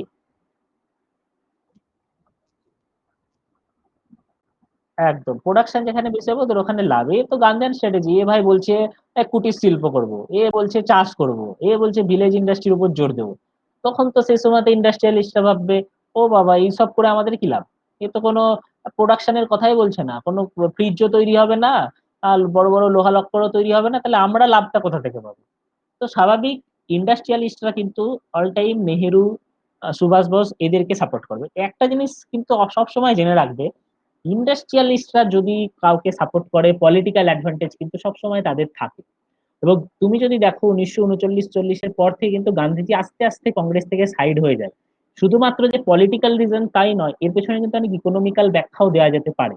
গান্ধীজির আদর্শ বা গান্ধীজির ইকোনমিক্যাল চিন্তা ভাবনার সাথে কিন্তু সেই সময় তৎকালীন কংগ্রেসের আরো যারা মাথা, তাদের ইকোনমিক্যাল চিন্তা ভাবনা অনেকটাই মিল ছিল না, এবং তাদের সাথে বড় বড় ইন্ডাস্ট্রিয়ালিস্টদের সাপোর্টও ছিল। তো এই গান্ধীজির এই চিন্তা ভাবনা গুলোকে কিন্তু একদমই গ্রহণ করার মতো তারা ভাবলো না, মানে তারা বুঝলো না যে এইগুলোকে গ্রহণ করা যেতে পারে। তাদের কাছে মনে হলো না এগুলোকে খুব একটা আলটিমেট দেশের গ্রোথের জন্য খুব একটা লাভ না। বাট তিনি গান্ধীজি, তার আইডিয়াটাকে তো একদম আমরা ফেলেও দিতে পারি না। সেই কারণে তিনি যে ডিসেন্ট্রালাইজেশনের কথা বললেন, বা তিনি যে ছোট ছোট গ্রাম পঞ্চায়েত কথা বললেন, এইটাকে কিন্তু আমরা আমাদের রাইটের ভিতর ঢোকালাম না। আমরা যখন কনস্টিটিউশন তৈরি করলাম, এটাকে আমরা কোথায় রেখে দিলাম? আমাদের কনস্টিটিউশনে ডিপিএসপি। একদম একদম 45 মিনিট। একদম। তো এইগুলোকে কিন্তু আমরা একটু একটু মিউট করে দিই। তো এইগুলোকে কিন্তু আমরা গান্ধিয়ান যে চিন্তা ভাবনা, জিনিসগুলো ডিসেন্ট্রালাইজেশন চিন্তা ভাবনা, এইগুলোকে কিন্তু আমরা ডিপিএসপির ভিতর ঢুকে দিলাম, এবং আমরা জানি ডিপিএসপি যদি না মানা হয় আমরা কোর্টে কেস করতে পারি না, আমরা সুপ্রিম কোর্টে বলতে পারি না ভাই এ পঞ্চায়েত করছে না গো, দেখো এ পঞ্চায়েত টঞ্চায়েত বানাতে বলেছিল, এ পঞ্চায়েত বানাচ্ছে না, এটা কিন্তু আমরা কখনোই বলতে পারি না। তো গান্ধিয়ান যে চিন্তা ভাবনা এটা কিন্তু অনেকটাকে নেগলেক্ট করা হলো, বাট এটা অনেক ডিবেটের বিষয় যে গান্ধিয়ান স্ট্র্যাটেজি ফলো করলে আজকে আমরা ভালো জায়গায় থাকতাম, না নেহরুয়ান স্ট্র্যাটেজি ফলো করেছি বলে আজকে আমরা একটা ভালো জায়গায় আছি, বা যে জায়গায় আছি এর থেকে গান্ধিয়ান স্ট্র্যাটেজি ফলো করে কি একটা ভালো জায়গায় যাওয়া যেত, না আমরা ঠিকঠাক প্ল্যান করেছিলাম? তোমাদের যদি মত নিই, তোমাদের কি মনে হয়?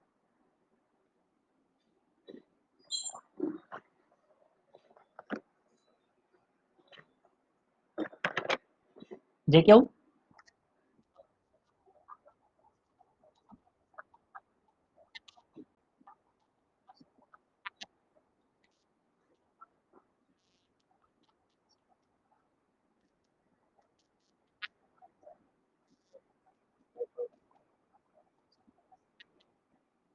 আচ্ছা, ঠিক আছে, ইকুইটেবল ডিস্ট্রিবিউশন মানে যদিও আমরা অনেকটাই পেছনে, বাট ঠিক আছে, অনেকটা পিএসসি কোম্পানির দ্বারা কিছুটা হলেও সেই সময় যেরকম কনসেন্ট্রেশন অফ ওয়েল ছিল তার থেকে এখন অনেকটাই কমেছে।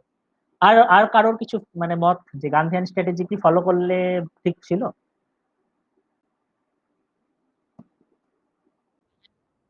হুম, শোনা যাচ্ছে।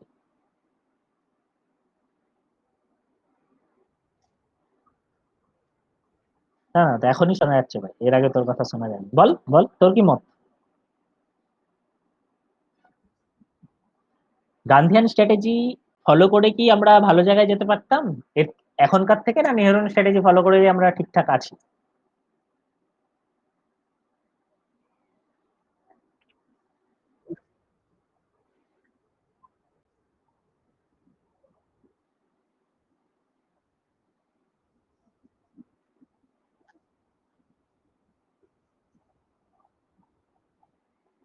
আচ্ছা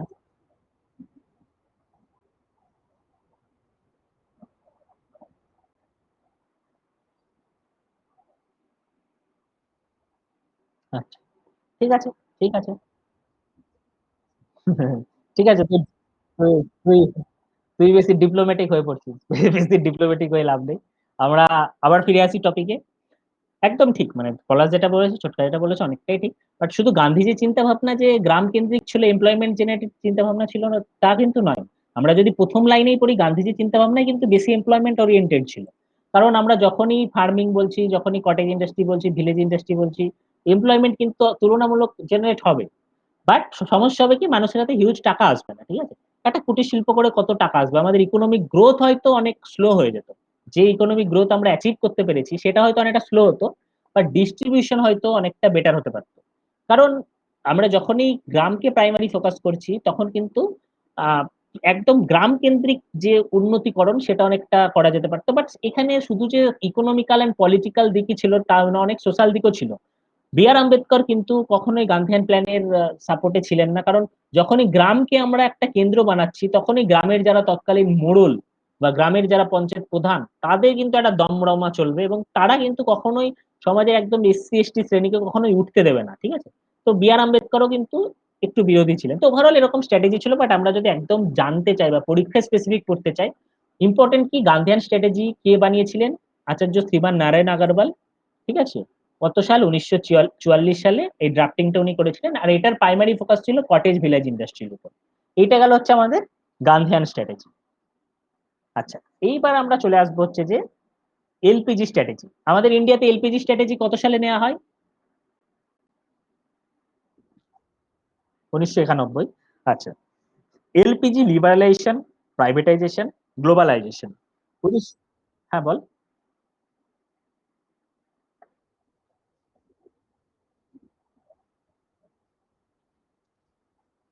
dual character of capital accumulation, ঠিক আছে। Dual character of capital accumulation, এই জায়গাটাই আমি দুভাবে ক্যাপিটাল অ্যাকুমুলেশন করব। প্রথম দিক হচ্ছে মানুষের ন্যাশনাল ইনকাম বাড়াবো, এটা হচ্ছে আমার একটা ক্যারেক্টার। ন্যাশনাল ইনকাম যখন বাড়াবো, ডিমান্ড বাড়বে, এবং ডিমান্ড বাড়লে সেকেন্ড ক্যারেক্টার কি হবে? সাপ্লাই অটোমেটিক বাড়বে, প্রোডাকশন বাড়বে। তো বলা হচ্ছে যে ন্যাশনাল ইনকাম মানুষের বাড়াও, এতে করে ডিমান্ড বাড়বে, আর ডিমান্ড বাড়লেই প্রোডাকশন বাড়বে। এই যে ডুয়াল ক্যারেক্টার, এইভাবে আস্তে আস্তে ক্যাপিটাল অ্যাকুমুলেট হবে, আস্তে আস্তে ক্যাপিটাল বাড়বে, দেশ আস্তে আস্তে গ্রো করবে। এটাই হচ্ছে হ্যারোড ডোমার মডেলের মেন কথা, ঠিক আছে। এনিওয়ে, আমি ক্লাসটা রেকর্ডিং করছি, কেউ যদি কিছু না শুনতে পাও রেকর্ডেড ক্লাস থেকে দেখে নিই একবার, অসুবিধা নেই। আচ্ছা, তো তাহলে আমরা যে জায়গাটায় ছিলাম, যে 1991 সালে কিন্তু আমাদের এলপিজি মডেল নেওয়া হলো। আচ্ছা, এই এলপিজি মডেল আমাদের কারা নিয়েছিল এলপিজি মডেল সেই সময়?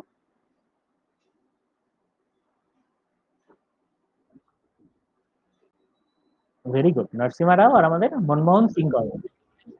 তো এটা কি এদের ইনভেনশন? নেহেরু মহালনবিশটা যেমন তাদের চিন্তা ভাবনা, গান্ধিয়ান স্ট্র্যাটেজিটা গান্ধিয়ার চিন্তা ভাবনা, তাহলে এই এলপিজি মডেলটা কি আমাদের এদের দুজনের ইনভেনশন?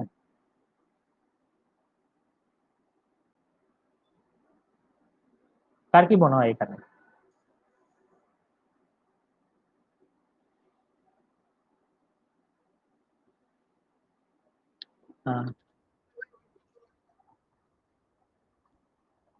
ইন্ট্রোডিউসার ঠিক আছে, আমার কোশ্চেন হচ্ছে এদের কি ইনভেনশন?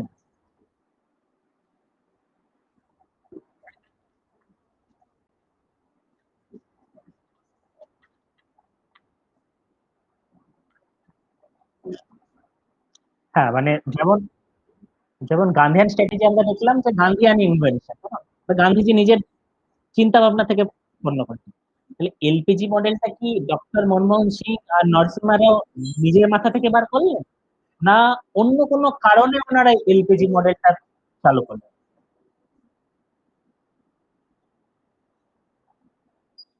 আচ্ছা, আমরা একটু মিউট করে করে কথা বলি, ঠিক আছে, যে যখন বলছি, না হলে দু তিনজনের আওয়াজ একসাথে আসছে। ঠিক আছে, মোটামুটি তোমাদের ধারণা আছে, যেটা বোঝা গেল। এই জায়গাটা যেটা বলার, এইটা কিন্তু এনাদের ইনভেনশন নয়, ঠিক আছে।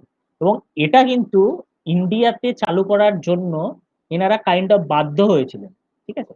আমি যদি একটু হিস্ট্রিতে যাই, 1975-এ কিন্তু ভারতবর্ষে একটা ইম্পর্টেন্ট ইভেন্ট হয়েছিল, কি বলতো?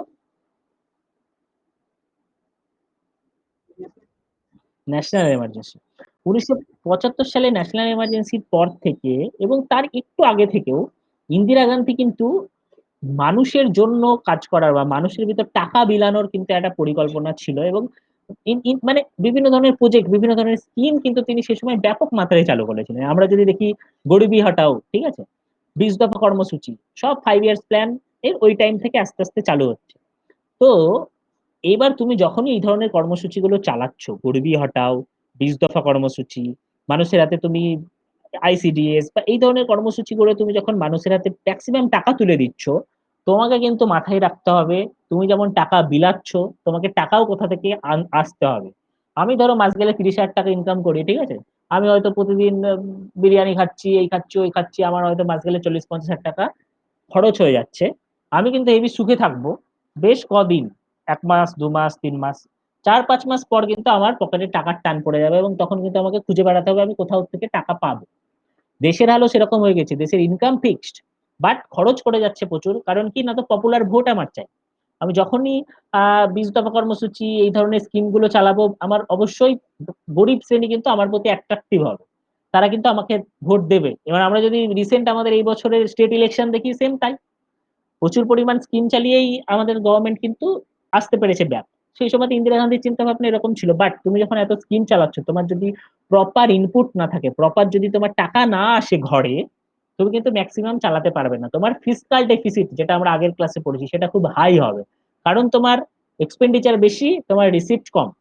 তো আমরা যদি দেখি এই 70-এর দশক থেকে আমাদের ফিসকাল ডেফিসিট বেশ হাই, এবং আমরা আগের দিন পড়েছিলাম ফিসকাল ডেফিসিট হাই হলে ইনফ্লেশনও কিন্তু কারেসপন্ডিংলি হাই হবে। Inflation high, fiscal deficit high, rupee আস্তে আস্তে আমাদের ডিভ্যালুয়েট হচ্ছে, ঠিক আছে, আরবিআই এর কাছে আমাদের যেহেতু ফিসকাল ডেফিসিট হাই, আমাদের যেহেতু এক্সপোর্ট কম ইম্পোর্ট প্রচুর বেশি, ওভারঅল আরবিআই এর কাছ থেকে কিন্তু তার যে ক্যাপিটাল সেটা আস্তে আস্তে ক্ষয় হয়ে যাচ্ছে। এবং এই ফিসকাল ডেফিসিট যে হাই হয়, আমরা যেটা বড় করি, এই জিনিসটা আমরা যখন একটা পরবর্তীকালে ব্যালেন্স অফ পেমেন্ট আমরা এটা পড়বো, এখন জাস্ট টার্মটা জেনে রাখো, ব্যালেন্স অফ পেমেন্ট, এখানে আমাদের যেটা ট্রেড ডেফিসিট হয় সেটা কিন্তু আইএমএফ কে আমাদের পুজিয়ে দিতে হয়। তো এই ব্যালেন্স অফ পেমেন্টের টাকা কিন্তু আরবিআই এর কাছ থেকে আস্তে আস্তে আস্তে কমে যাচ্ছিল। 1990-এর কাছে দেখা গেল আরবিআই এর কাছে মাত্র আর 15 দিনের টাকা পড়ে আছে, যে 15 দিনের টাকা দিয়ে সেই ব্যালেন্স অফ পেমেন্ট মেটানো যাবে। বাট তারপর আর কি করবে, গভর্নমেন্টের হাতে কোনো রাস্তা নেই। তখন গভর্নমেন্ট বাধ্য হয়ে আইএমএফ এর কাছে গেল, আইএমএফ কে গিয়ে বলল যে বস, আমি পুরো ফেঁসে গেছি, তুমি তো এরকম টাইম হেল্প করো, আমার কাছে আর টাকা পয়সা নেই, আমাকে তো টাকা পয়সা পূজাতে হবে, তো তুমি আমাকে হেল্প করো। তখন আইএমএফ বলল যে তুমি এতদিন ধরে সোশ্যালিজমে বিশ্বাসী ছিলে, আর সেই সময় তারা কিন্তু ইউএস এর যে চিন্তা ভাবনা বা ক্যাপিটালিজমের যে চিন্তা ভাবনা, আমাদের ইন্টারন্যাশনাল অর্গানাইজেশন গুলো সেই সমস্ত চিন্তা ভাবনাতেই বিশ্বাসী ছিল, ঠিক আছে। তো তখন তারা বললো তুমি এতদিন ধরে সোশ্যালিজমের চিন্তা ভাবনাতে বিশ্বাসী ছিলে, তুমি তোমার সমস্ত কিছু ইন্ডাস্ট্রিকে ক্লোজ করে রেখেছো, বিদেশের কোম্পানিগুলোকে তুমি আসতে দাওনি বেশি, এখন তুমি এসব এসে টাকা চাইছো, ঠিক আছে আমরা দিতে পারি, বাট তোমাকে কিন্তু তোমার ইকোনমি খুলে দিতে হবে। আমাদের যারা ইউনাইটেড স্টেটস হোক বা ইউকে হোক, ইউরোপিয়ান ইউনিয়ন হোক, এরা কিন্তু তোমার দেশে গিয়ে ব্যবসা বাণিজ্য করবে, তুমি কিন্তু তাদেরকে আর আটকে রাখতে পারবে না, তুমি কিন্তু তাদেরকে তোমার দেশে ঢুকতে দিতে হবে, এই লাইসেন্স লাগবে এই লাগবে ওই লাগবে এইসব বলে আটকে রাখতে পারবে না। আর আমরা কিন্তু আমার দেশে যা বানাচ্ছি, হয়তো আমাদের দেশে হয়তো একটা জুতো বানাচ্ছি, তুমি হয়তো তোমার দেশে ঢুকতেই দিচ্ছ না, বলছো না ইউনাইটেড স্টেটস থেকে জুতো ঢুকতে দেবো না, তাহলে আমাদের লোকাল যারা জুতো মেকার তারা লসে চলে যাবে। এইসব করা যাবে না, তোমার মার্কেট খোলো, যেখান থেকে যা উৎপন্ন হবে, যেটা বেশি কম্পিটিটিভ, যেটা মানুষ কম দামে পাবে, মানুষ সেটা নেবে। তো তুমি যদি এই সমস্ততে রাজি থাকো, তাহলে তুমি বলো, তাহলে টাকা পয়সা আমি দিচ্ছি। তখন গভর্নমেন্ট ভাবলো আর তো উপায় নেই, কারণ গভর্নমেন্টের কাছে টাকা নেই, আর ওরা যেটা বলছে সেটা গভর্নমেন্টের মেনে নিয়ে আসার উপায় নেই। তো মনমোহন সিং আর নরসিমা রাও তখন কিন্তু সেটা, তারা অনেক চিন্তা ভাবনা করে তারা একটা ফিউচার প্ল্যানও করলো এবং দেখলো না এটাই খুব লস নেই ভবিষ্যতে, এবং এটা দিয়ে ইকোনমিক্যাল একটা গ্রোথ হতে পারে। তো তারা কিন্তু ব্যাপারটা মেনে নিল। কিন্তু সেই সময় যদি দাঁড়িয়ে তুমি ভাবো 1991 সালে, এই একটা জিনিস, এই একটা সিদ্ধান্ত, এটা কি সাধারণ মানুষ বা বাকি যারা পলিটিক্যাল পার্টি রয়েছে তারা কি ভালোভাবে মেনে নেবে?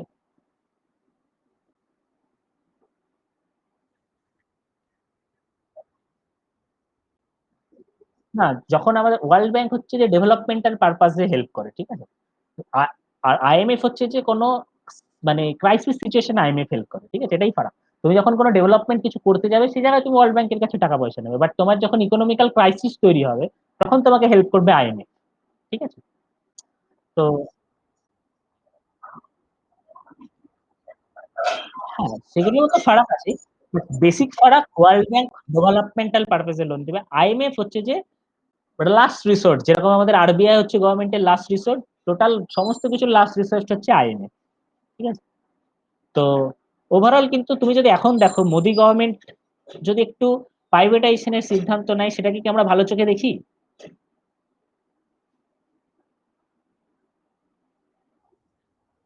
সবাই তেড়ে ফুঁড়ে উঠি। তাহলে তুমি একবার ভাবো, সেই সময় যখন 1990 সাল অব্দি ইকোনমি বেশ ক্লোজড ইকোনমি, রাজীব গান্ধী একটু একটু করে লিবারাইজেশনের, প্রাইভেটাইজেশন, গ্লোবালাইজেশন শুরু করেছে, বাট ইকোনমি যথেষ্ট ক্লোজ। সেই রকম একটা সময় মনমোহন সিং আর নরসিমা রাও বলে দিচ্ছি ইকোনমি ওপেন, যে যেখান থেকে বিদেশ থেকে পারো এসে ব্যবসা বাণিজ্য করো। মানুষ কি এটাকে ভালোভাবে মেনে নেবে? তো আনোই দেবে না। ইন্ডিয়ান বিজনেস তো প্রচুর প্রতিবাদ হয়েছিল, ঠিক আছে, মনমোহন সিং, নরসিমা রাওয়ের বিরুদ্ধে প্রচুর প্রতিবাদ হয়েছিল। বাট এদেরকে আমরা কেন এত মানি, বা এদেরকে আমরা কেন বলি যে এদের এত, আমাদের ইকোনমিতে এদের এত অবদান? কারণ হচ্ছে এই প্রতিবাদগুলো সত্ত্বেও তারা যে ফার্ম থেকে এই সিদ্ধান্তটা নিয়েছিল এবং সিদ্ধান্তটা খুব ফ্রুটফুলি ইমপ্লিমেন্ট করেছে। দ্যাটস হোয়াট এদেরকে আমরা হ্যাটস অফ জানাই, দ্যাটস হোয়াট এদেরকে আমরা এতটা মানি। বাট এই প্ল্যান কিন্তু এদের ইনভেনশন নয়, এই প্ল্যান আইএমএফ এর চাপিয়ে দেওয়া একটা জিনিস। বাট সেটাকে একটা পজিটিভিটির দিকে নিয়ে যাওয়া এবং সেই সময় দাঁড়িয়ে এই সিদ্ধান্তটা নেওয়া, এটাই ছিল একটা বিশাল বড় চ্যালেঞ্জিং ব্যাপার। এই কারণে এদের দুজনের কিন্তু আমাদের ইকোনমিক্যাল হিস্ট্রি অফ ইন্ডিয়াতে কিন্তু এদের দুজনের নাম কিন্তু স্বর্ণাক্ষরে লেখা থাকে ইভেন আজও, তাই না? তো এইটা ছিল হচ্ছে যে লিবারালাইজেশন, প্রাইভেটাইজেশন, গ্লোবালাইজেশনের কনসেপ্ট। তাহলে এই জিনিসগুলোর এবার আলাদা আলাদা করে কনসেপ্ট কি সেটা আমরা যদি দেখি, ঠিক আছে। প্রথমত হচ্ছে লিবারালাইজেশন জিনিসটা কি, তোমাদের যার ভিতর যা ধারণা বলো তুমি, লিবারালাইজেশন মানে কি?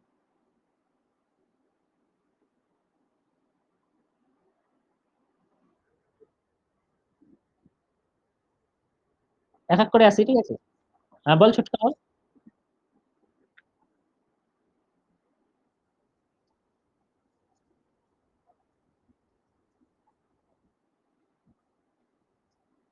ঠিক আছে, ঠিক আছে, ভালো। আচ্ছা পলাশ বলো তোমার কি ধারণা।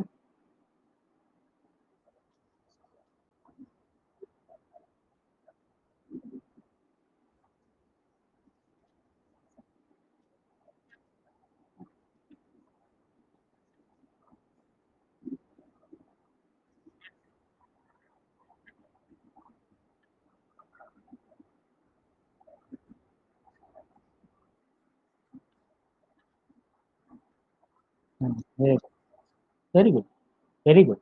দুজনেরই ঠিক আছে মোটামুটি। আর কেউ কিছু ইনপুট দিতে চাও এখানে? অনুরিমা, বিনা, উর্মি, রিভু, সব এগুলো ক্লিয়ার তো? বা কারো কিছু যদি ইনপুট দিতে চাও দিতে পারো। তো মোটামুটি ধারণা একদম ঠিকঠাক। লিবারালাইজেশন বলতে ছোটকা যেটা উদার করব, এবং তার পদ্ধতি কি? এতদিন আমাদের উদারীকরণের প্রবলেম কোথায় ছিল না, তো লাইসেন্স পারমিট রাজ ছিল, ঠিক আছে। ইন্দিরা গান্ধীর আমলটা, রাজীব গান্ধীর আমল, এগুলোকে অনেকে লাইসেন্স রাজ বলতো, ঠিক আছে। সেই সময় সমস্ত কিছুতে লাইসেন্স লাগবে, ঠিক আছে। মানে ইভেন হয়তো তুমি তো একটা সাইকেলের দোকান খুলবে, তাও হয়তো বলবে লাইসেন্স লাগবে ভাই। মানে যাই করতে চাও সবেই লাইসেন্স তো। যারা নর্মাল একটা ছোট কোম্পানি তৈরি করতে চায়, এত লাইসেন্স লাগলে তাদের পক্ষে তো কোম্পানি তৈরি করা খুব কঠিন। তো এই যে লাইসেন্স, যে পারমিট, এই লাইসেন্স রাজ জিনিসটাকে আস্তে আস্তে কমিয়ে দেওয়া হলো প্রচুর পরিমাণ। এবং শুধুমাত্র ইম্পর্টেন্ট যে সেক্টর, ঠিক আছে, শুধু সেইগুলোতেই লাইসেন্স, হয়তো ড্রাগ, হয়তো অ্যাটমিক এনার্জি, এইগুলোতেই আমাদের লাইসেন্স লাগবে। বাকি যেটা নর্মাল ব্যবসা বাণিজ্য, তাতে লাইসেন্স পুরোপুরি তুলে দেওয়া হবে। লিবারালাইজেশন আর প্রাইভেটাইজেশন কিন্তু খুব ক্লোজ দুটো টার্ম। গ্লোবালাইজেশনকে আমরা অনেকটাই আলাদা করতে পারি, বা লিবারালাইজেশন প্রাইভেটাইজেশন বেশ ক্লোজ। তুমি যখনই এই লাইসেন্স রাজ তুলবে, যখনই তুমি ইকোনমিক একটু একটু করে লিবারেল করবে, তোমার আস্তে আস্তে শুরু হবে প্রাইভেটাইজেশন। তোমার লিবারালাইজেশনের গতি যত বাড়বে, তোমার প্রাইভেটাইজেশনের গতিও যত বাড়বে। তো লিবারালাইজেশন মানে কি? ইকোনমিকে আমি একটু একটু করে খুলছি, লাইসেন্স রাজ যে জিনিসটা, এটাকে একটু একটু করে কমাচ্ছি, প্রাইভেট সেক্টর গুলোকে ওয়েলকাম জানাচ্ছি। যেখানে যত সিলিং ছিল, হয়তো বলা ছিল যে ইন্স্যুরেন্স সেক্টরে হয়তো 49%-এর বেশি বিদেশি কোম্পানিগুলো ইনভেস্ট করতে পারবে না, এটাকে আমরা বাড়িয়ে 74% করে দিলাম, তারপর বাড়িয়ে 100% করে দিলাম। তার মানে কি, আস্তে আস্তে আমরা লিবারাল করছি। যখনই লিবারাল করছি, তখনই কিন্তু প্রাইভেট কোম্পানিগুলো বিশাল রোল প্লে করবে এবং তারা আসবে। তো এই দুটো গেল লিবারেশন প্রাইভেটাইজেশনের কনসেপ্ট। যখনই তুমি লিবারালাইজেশন প্রাইভেটাইজেশন করলে, এইটা হলেই যে গ্লোবালাইজেশন হবে তার কোনো মানে নেই। তুমি কিন্তু নিজের দেশের ভিতর থেকেও এই দুটো করতে পারো। বাট আইএমএফ এর কথা অনুযায়ী কিন্তু আমাকে গ্লোবালাইজেশনও করতে হবে, মানে বিদেশি কোম্পানিগুলোকেও কিন্তু আমাকে ঢুকতে দিতে হবে, ঠিক আছে। তাও গভর্নমেন্ট আগে কি হতো, গভর্নমেন্ট আগে বিদেশি কোম্পানিগুলোকে ঢুকতে দেওয়ার প্রচুর কন্ডিশন অ্যাপ্লাই করে রাখতো, ঠিক আছে। আমরা যদি দেখি অনেক ইন্স্যুরেন্স বলবো, টাটা এআইজি লাইফ ইন্স্যুরেন্স, যখনই বিদেশি কোম্পানিগুলো ভারতবর্ষে ঢুকতে চায়, তাদেরকে বলো তো তুমি দেশের একটা কোম্পানির সাথে জোড় বাঁধো, তার সাথে তুমি ভারতবর্ষে আসো। বিশেষ করে ইন্স্যুরেন্স সেক্টরটা এরকম করা ছিল। তো সেই জিনিসগুলো আস্তে আস্তে তুলে দেওয়া, যে না, ভারতের কোম্পানির সাথে করার দরকার নেই, তুমি এখন নিজেও আসতে পারো একাই। ঠিক আছে। তো আস্তে আস্তে বিদেশি কোম্পানিগুলো বা বিদেশের যে মার্কেট আর দেশের যে মার্কেট, এইগুলোর ভিতরে আর প্রভাব থাকলো না, গোটা পৃথিবী যেন একটা মার্কেট। সেটাই হচ্ছে গ্লোবালাইজেশনের কনসেপ্ট। তাহলে আমি ইকোনমি একটু একটু করে লিবারালাইজ করছি, সেখান থেকে প্রাইভেটাইজেশন হচ্ছে, আর ওভারঅল ওয়ার্ল্ড কে যেন একটা সেম মার্কেট হিসেবে ধরা হচ্ছে, এবং তাতে আমার গ্লোবালাইজেশন হচ্ছে। এই জায়গাটায় কিন্তু আমাদের ইকোনমি আরো ইন্ডিকেটিভ প্ল্যানিং এর দিকে চলে গেল। আমাদের ইকোনমিক ইন্ডিকেটিভ প্ল্যানিং ঠিকই আছে, বাট আমরা যদি স্বাধীনতার পরবর্তীকালে জিনিসটা দেখি, আমাদের ইকোনমি ইন্ডিকেটিভ প্ল্যানিং ছিল ঠিক আছে, বাট একদমই যে ইন্ডিকেটিভ ছিল প্রপার সেটাও বলা যায় না। এর হেলে হেলে থাকা দিকটা ছিল কিন্তু ইম্পারেটিভের দিকে। মানে আমি সোশ্যালিজমে বিশ্বাসী, অথচ আমার দেশে ইন্ডিকেটিভ প্ল্যানিং ব্যাপারটা অনেকটা একটু অন্য অন্য রকম ব্যাপার হয়ে যাচ্ছে, তাই না? কারণ সোশ্যালিজমে বিশ্বাসী মানেই আমি কিন্তু একটা সেন্ট্রাল অথরিটি থাকবে, তারা সমস্ত কিছু কন্ট্রোল করতে চাইবে, একটা ইম্পারেটিভ প্ল্যানিং এর ব্যাপার। বাট আমাদের ইন্ডিয়ার সোশ্যালিজম আর রাশিয়ান সোশ্যালিজম কিন্তু একদমই এক নয়, এর ভিতরে অনেক ফারাক আছে। আমাদের ইন্ডিয়াতে সোশ্যালিজমের আদর্শ থাকলেও, ঠিক আছে, সেই জায়গায় কিন্তু কখনোই এবার আমি যদি এই জায়গাটা পলিটিতেও যাই, আমাদের প্রিয়েম্বাল যখন তৈরি করা হয়, তখন কি সোশ্যালিস্ট কথাটা ছিল আমাদের প্রিয়েম্বালে? প্রথমে ছিল না। আমাদের সোশ্যালিস্ট কথাটা প্রিয়েম্বালে কবে ঢুকলো? তাহলে এই হঠাৎ করে 1947 থেকে 1976, মানে প্রায় 30 বছরের গ্যাপ, এই সোশ্যালিজম কথাটা ঢুকতে 30 বছর কেন লাগলো? বা 30 বছর পর হঠাৎ করে সোশ্যালিজম কথাটা কেনই বা ঢোকাতে গেল? কারোর কিছু ধারণা?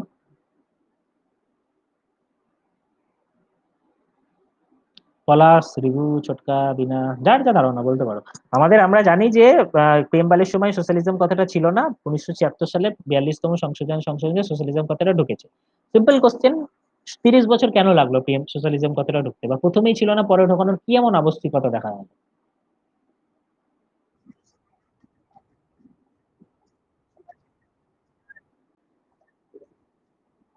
হুম,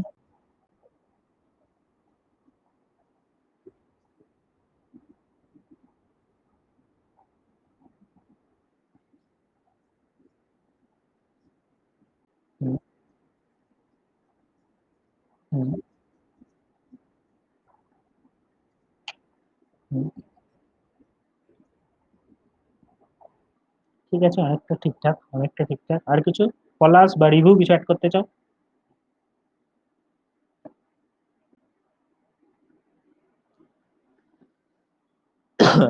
যাই হোক, ঠিক আছে, ছোটকার অ্যান্সারটা অনেকটাই ঠিকঠাক। বাট আমরা যদি দেখি, আমাদের স্বাধীনতার পর পরেও কিন্তু আমরা সোশ্যালিজমের আদর্শে বিশ্বাসী ছিলাম। কিন্তু আমাদের নেহেরু চিন্তা ভাবনা কিন্তু কখনোই পুরোপুরি অটোক্রেটিক চিন্তা ভাবনা ছিল না। ঠিক আছে। নেহেরু কিন্তু সবার মতামত নিয়ে চলতে বিশ্বাসী ছিল, এবং এই কারণে হয়তো কাশ্মীর সমস্যা আমাদের, তাই না? তা নেহেরু যদি বিশাল অটোক্রেটিক হতো, সে কিন্তু বল্লভভাই প্যাটেলের কথা শুনে একাই সমস্যা দূর করে দিতে পারতো তখন। বাট নেহেরুর চিন্তা ভাবনা ছিল অনেকটা সবার সাথে আলোচনার মাধ্যমে যে পদ্ধতিতে পৌঁছানো যায়। আমরা যদিও নেহেরু সুভাষচন্দ্র বসু সোশ্যালিজমের আদর্শে বিশ্বাসী ছিলেন, বাট তৎকালীন কিন্তু এরকম অনেক লিডারও ছিলেন যারা সোশ্যালিজমের আদর্শে বিশ্বাসী ছিলেন না। তাদের, যেমন গান্ধীজি স্বয়ং উদাহরণ। তো সেই সময় কিন্তু দাঁড়িয়ে সোশ্যালিজম আমাদের মেন উদ্দেশ্য হলেও, যেহেতু অনেক লিডারের বিপক্ষে ছিলেন, নেহেরু কিন্তু আলাদা করে সোশ্যালিস্ট কথাটাকে কিন্তু আমাদের প্রিয়েম্বালের ভিতর ঢোকাতে প্রয়োজন মনে করেননি।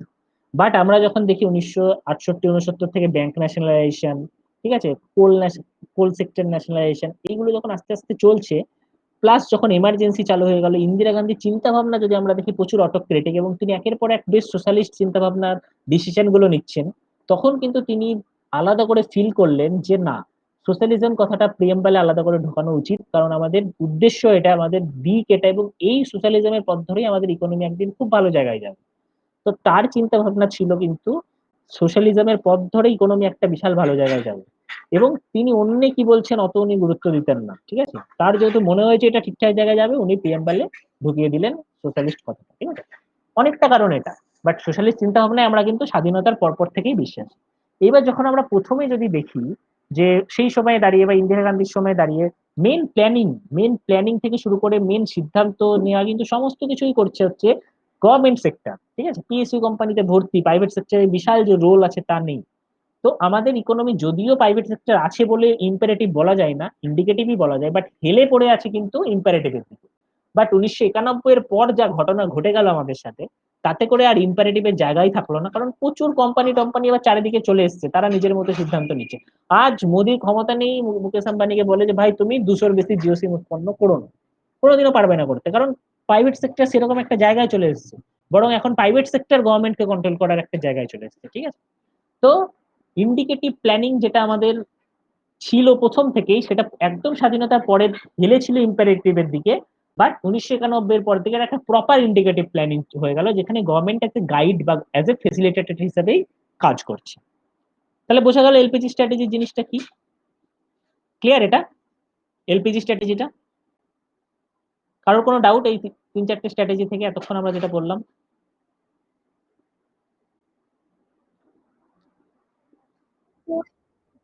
হম হম, ঠিক আছে, নিশ্চয়ই পড়ে তো দেখতেই হবে।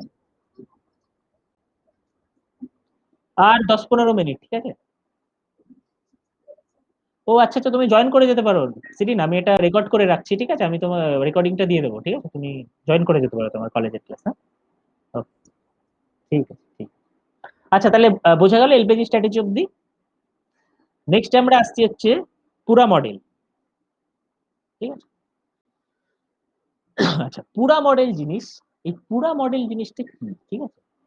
বা আমরা যদি গান্ধিয়ান স্ট্র্যাটেজি দেখি, গান্ধিয়ান স্ট্র্যাটেজি থেকে আমরা কি দেখলাম, কি গ্রামের উপর বেশি জোর দিচ্ছি, তাই না? গ্রাম কি করে গ্রো করবে বা গ্রামের লোকজন কি করে গ্রো করবে সেটার উপর আমরা বেশি জোর দিচ্ছি। এই করে কিন্তু এটা হচ্ছে গান্ধিয়ান স্ট্র্যাটেজি। বাট আমরা যদি নেহেরুয়ান স্ট্র্যাটেজি দেখি, সেখানে বড় বড় ইন্ডাস্ট্রির উপর জোর দিচ্ছে, এবং বড় বড় ইন্ডাস্ট্রি গুলো কিন্তু শহর কেন্দ্রিক, বিভিন্ন শহরে বড় বড় ইন্ডাস্ট্রি তৈরি হলো। এবং এর ফলে কিন্তু আমরা স্বাধীনতার পর থেকে একটা ইম্পর্টেন্ট ইভেন্ট দেখলাম ইকোনমিতে। যখনই বড় বড় শহরে বড় বড় ইন্ডাস্ট্রি গুলো তৈরি হচ্ছে, তখন কিন্তু একটা সমস্যা দেখা যাচ্ছে, কি গ্রামের মানুষ কিন্তু আস্তে আস্তে শহরে চলে যাচ্ছে, এবং শহরে কিন্তু একটা কনসেন্ট্রেশন তৈরি হয়ে যাচ্ছে। মানে শহরে প্রচুর লোকজন হয়ে যাচ্ছে, এতে কিন্তু ওভারঅল ইকোনমির যে ব্যালেন্স গ্রোথ, যেটা আমাদের আলটিমেট উদ্দেশ্য ছিল, সেটা কিন্তু অনেক সময় পূরণ হতে পারছে না। এবং গ্রামের মানুষদেরও বেশ অসুবিধা হচ্ছে, যে তাদের নিজস্ব গ্রাম ছিল, তাদেরকে শহরে আসতে হচ্ছে।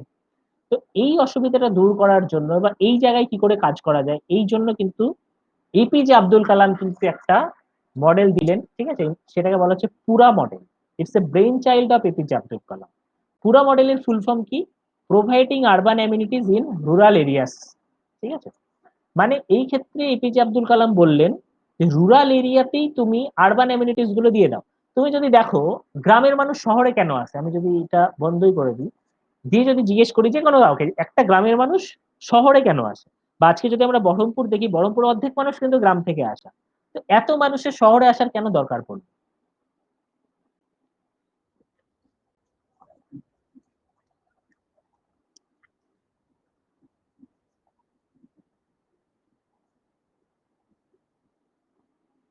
ঠিক আছে পলাশ, আর আর একদম কর্মসংস্থানের সুযোগ সুবিধার অভাব, হেলথ সেক্টরের অভাব, আর কিছু? একদম, একদম নলেজ বিশাল।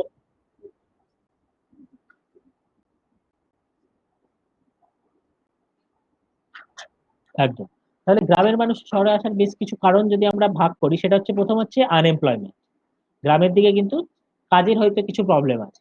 সেকেন্ড হচ্ছে যে নলেজ, যে ছেলেপিলের পড়াশোনা করতে হবে, ছেলেপিলেকে আমরা যদি দেখি, কিন্তু আমাদের প্রচুর গ্রামের লোকজন শহরে এসছে, তার প্রধান কারণ হচ্ছে যে তাদের সন্তানদেরকে ভালো স্কুলে ভর্তি করবে শহরে, ঠিক আছে। গ্রামে হয়তো তাদের বাড়ি আছে, সব আছে, অথচ শহরে এসছে শুধুমাত্র স্কুলে পড়ানোর জন্য, ঠিক আছে। তাহলে বেশ কিছু ফেসিলিটিস যদি আমরা দেখি যে কেন মানুষ শহরে আসছে, তার মূল জায়গা কিন্তু আমরা দেখবো যে এই কটা: গ্রামের রাস্তাঘাট ঠিকঠাক নেই, না রেলওয়ে, বড় বড় রেলওয়ে আছে, রোড আছে, বড় বড় ব্রিজ নেই। নেক্সট হচ্ছে যে সেই সময় দাঁড়িয়ে, এটা কারণ পুরা মডেল তো এপিজে আব্দুল কালামের তৈরি প্রায় 2000 সালের দিকে, ঠিক আছে। আহ সেই সময় 2002, সে সময় ইলেকট্রিক কানেক্টিভিটি সব ঘরে পৌঁছায়নি, ঠিক আছে। গ্রামের দিকে অনেক জায়গায় ইলেকট্রিক নেই, ঠিক আছে। তো সেই জায়গায় কিন্তু শহরের দিকে যে যে জিনিসগুলো পুরোপুরি রয়েছে। আর মেন তোমরা যে দুজন যে দুটো পয়েন্ট তুললে, যে নলেজ কানেক্টিভিটি, যে গ্রামের দিকে ভালো ভালো স্কুল নেই, শহরের দিকে সেই স্কুলগুলো রয়েছে। আর একটা যেটা পয়েন্ট তুললে, সেটা হচ্ছে ইকোনমিক কানেক্টিভিটি, যে গ্রামের দিকে কর্মসংস্থান নেই, শহরের দিকে প্রচুর কর্মসংস্থান রয়েছে। শহরের দিকে বড় বড় ফ্ল্যাট হয়, শহরের দিকে প্রচুর কাজ হয়, গ্রামের দিকের একদম প্রত্যন্ত অঞ্চলের মানুষ শহরের দিকে এসে বিভিন্ন ধরনের কাজ করে, তো তারাও চায় যদি শহরেই থাকা যায়, কষ্ট করে হলেও শহরে থাকলে তাদের সেই সুযোগ সুবিধাগুলো পাবে। তো মূল কারণ হচ্ছে এইগুলো। এইবার এপিজে আব্দুল কালাম বলছেন যে কেন না এই ফেসিলিটিস গুলোকে আমরা গ্রামে পৌঁছে দিই, তাহলে আর গ্রামের মানুষ শহরে আসবে না। এই তুমি প্রত্যেকটা কারণ কিন্তু খুব ইম্পর্টেন্ট, একটা যদি না পাই তাহলে কিন্তু মানুষ শহরে চলে আসবে। তাহলে কেননা আমি শহরের দিকে ভালো ভালো রোড রেলওয়ে তৈরি করি, কেননা শহরের দিকে ইলেকট্রিক গ্রামের দিকে ইলেকট্রিক কানেক্টিভিটি দিই, ভালো স্কুল হোক, ইকোনমিক কানেক্টিভিটি দিই। তো এইগুলোকে যদি আমরা করতে পারি তাহলেই কিন্তু পুরা মডেলটা সাকসেসফুল হবে। এবং এই যে আরবান কনসেন্ট্রেশন, যেটা শহরের দিকে মানুষের আসার যেটা প্রবণতা, সেই জিনিসটা কিন্তু অনেকটা কমবে। এইটা ছিল হচ্ছে আমাদের এপিজে আব্দুল কালামের ব্রেন চাইল্ড একটা প্ল্যান। অনেক সময় জিজ্ঞেস করে যে পুরা মডেলের প্রবক্তাকে, পুরা মডেলের প্রবক্তা হচ্ছে কিন্তু এপিজে আব্দুল কালাম। এই ছিল তার প্ল্যান। এইবার যদি তোমাদের জিজ্ঞেস করি, ঠিক আছে, যে এই পুরা মডেলের, তো ঠিক আছে এই জিনিসগুলো দেবো, কিন্তু চ্যালেঞ্জ কি, পুরা মডেলটা কি এতই সহজ, বা এই জায়গাটা করতে গেলে কি কি চ্যালেঞ্জের সম্মুখীন হতে হতে পারে?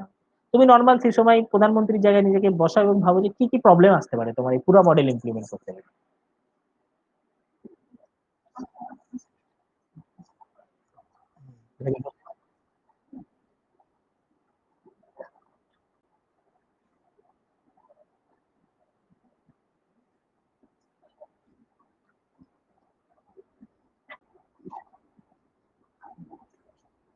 হুম, ঠিক আছে। আর কেউ কিছু, বাকি যারা আছে তারা একটু রেসপন্স করার চেষ্টা করি, ঠিক আছে। গোড়া, অরুণিমা, বিনা।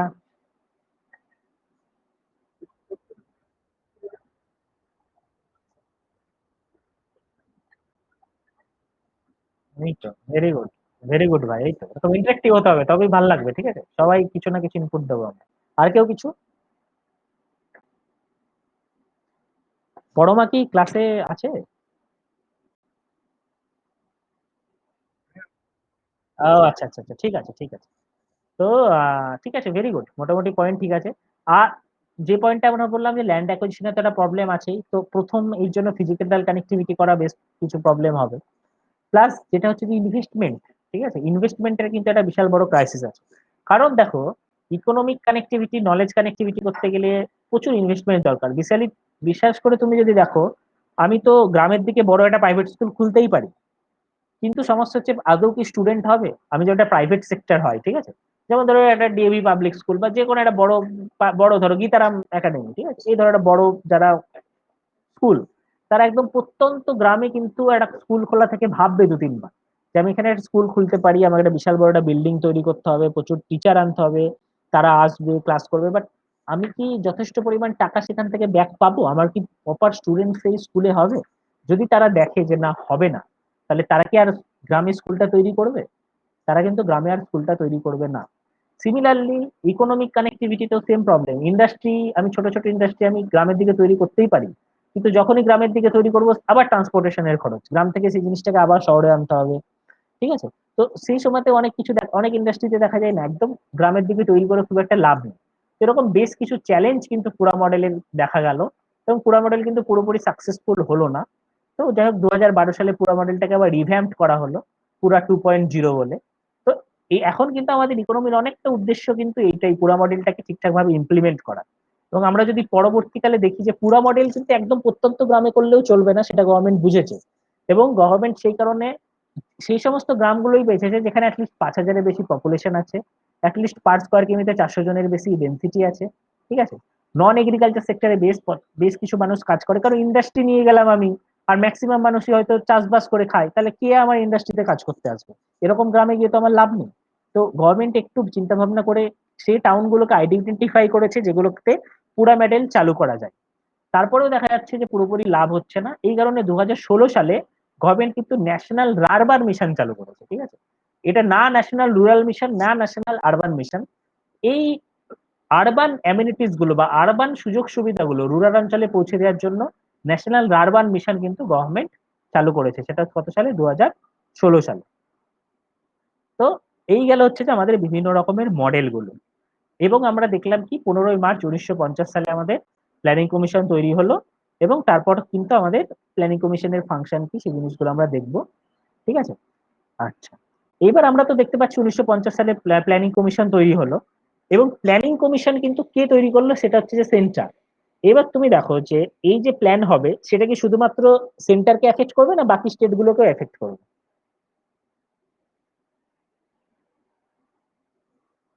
হ্যালো, সবাইকে এফেক্ট করবে।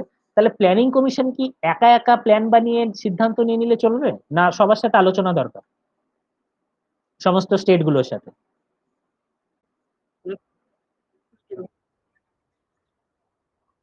না, প্ল্যানিং প্ল্যানিং কমিশনে কিন্তু কোনো স্টেটের প্রতিনিধি কিচ্ছু নেই, ঠিক আছে?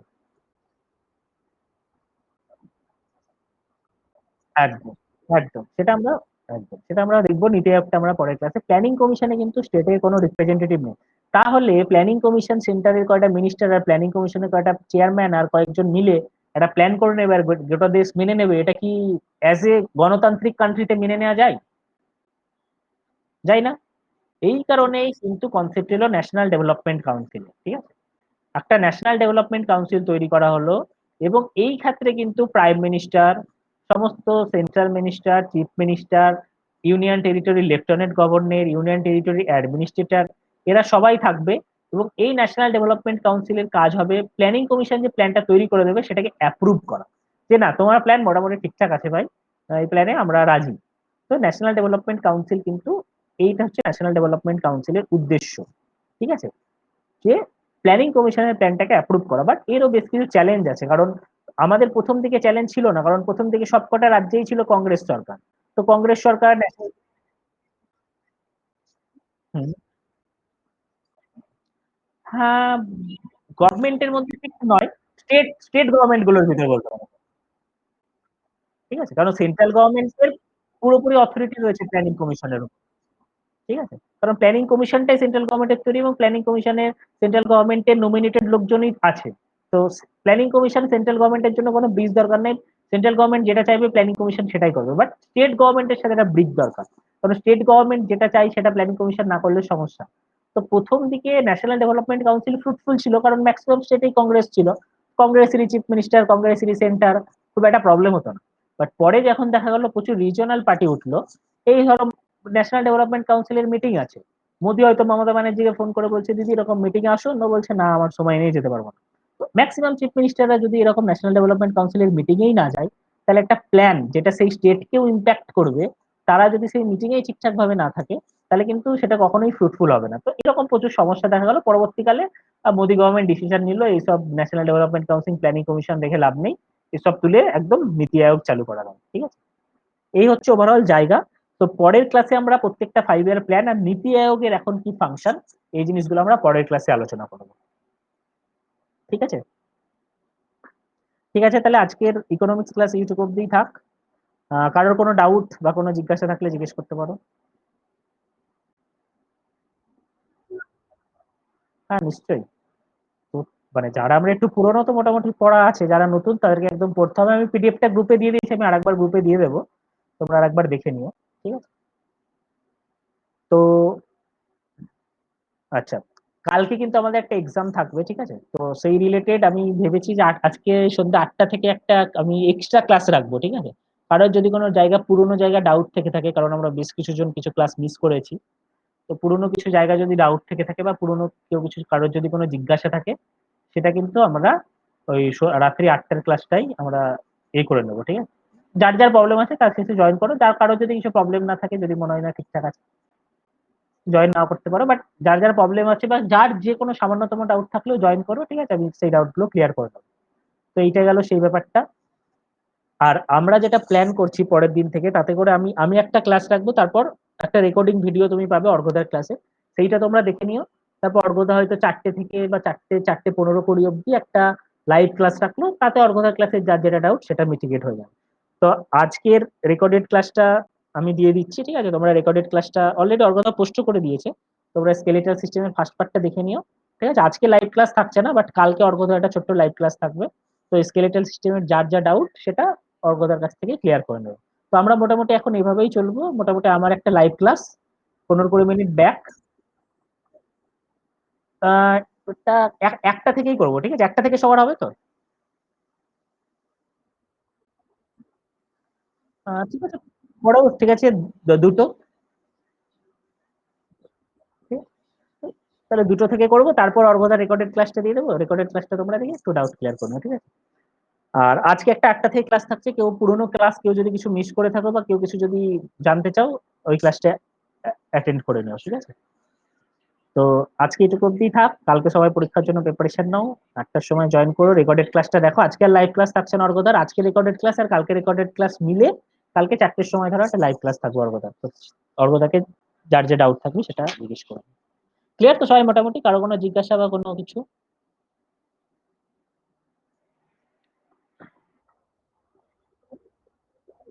আজকে আর ম্যাথ ক্লাস করাচ্ছি না। সিলিন্ডারে কি কারো কিছু আটকে আছে? মানে করানোও যেতে পারে, ঠিক আছে, বাট আমার মনে হয় মানে যেহেতু পড়াশোনা ছিল, সিলিন্ডার হয়তো এখন কেউ অতটার প্র্যাকটিস করোনি এই কদিন। কারো কিছু যদি আটকে থাকে, আমি 3টে থেকে বা 3:30 থেকে শুরু করা যেতে পারে, আধ ঘন্টা মতো।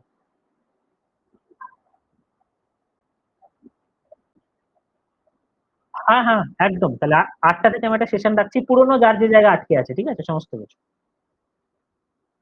ঠিক আছে, কালকে মোটামুটি 30 থেকে 40, ঠিক আছে। ম্যাথ হয়তো 10। হ্যাঁ, মানে ম্যাথ হয়তো 10টা থাকলো, ইকোনমিক্স হয়তো 10টা, সায়েন্স হয়তো 10টা, বা সেটা 15-15 করা যেতে পারে, ঠিক আছে। সিলিন্ডারে কি কারো কিছু অঙ্ক আটকে আছে?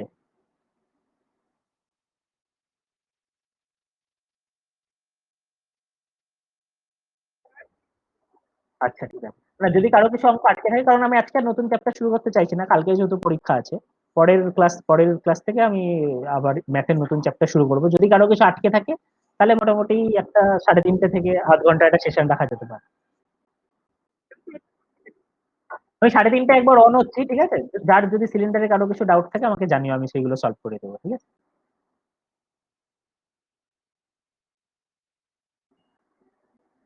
ঠিক আছে বিনা? ওকে, ঠিক আছে। ঠিক আছে, তাহলে 3:30টার সময় আমরা মিট করছি।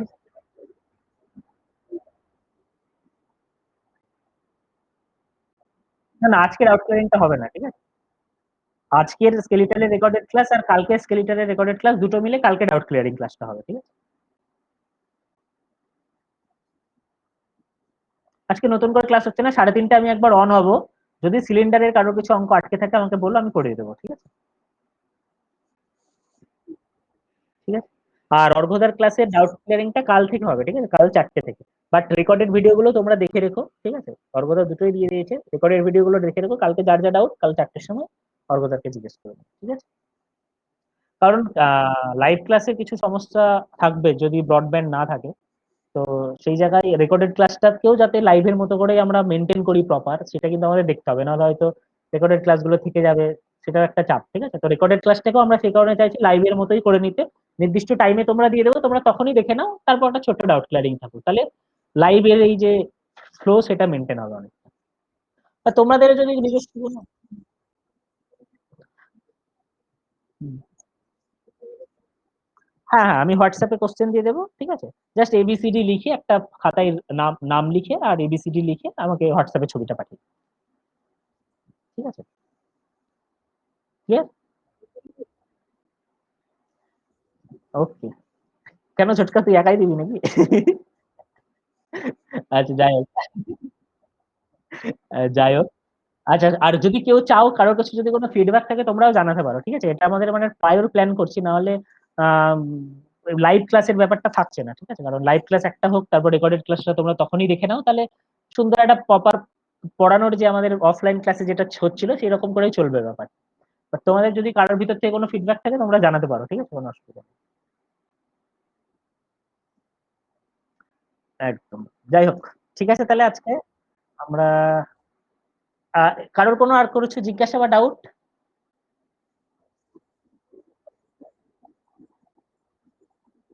হ্যাঁ হ্যাঁ, আমি রেকর্ড করে রাখছি এগুলো, এটা আমি যেমন আজকে রেকর্ড করে রাখলাম, রেকর্ডিংটা আমি দিয়ে দেবো গ্রুপে, ঠিক আছে। আচ্ছা, যাই হোক তাহলে। ঠিক আছে, তাহলে আমরা কারো কিছু ডাউট না থাকলে এখানে অফ করছি। 3:30 আমি একবার অন হচ্ছি, যদি সিলিন্ডারে কারো কিছু ডাউট থাকে আমাকে বলো, ঠিক আছে, ওটা আমি সলভ করে নেবো। আর এই ছোটকু, বেশি বকছিস। যাই হোক। ঠিক আছে, টাটা। ৮টার সময় যাদের পুরোনো ক্লাস মিস হয়েছে তারা জয়েন করো অবশ্যই, ঠিক আছে? ৮টার সময় যাদের পুরোনো ক্লাস যদি কারো কিছু ডাউট থাকে। ঠিক ঠিক আছে। যার যেটা আটকে আছে কোনো ব্যাপার নেই। যার যেটা আটকে আছে যেকোনো জায়গায়, ঠিক আছে? ঠিক আছে। ঠিক আছে তাহলে আমরা এখন অফ হচ্ছি।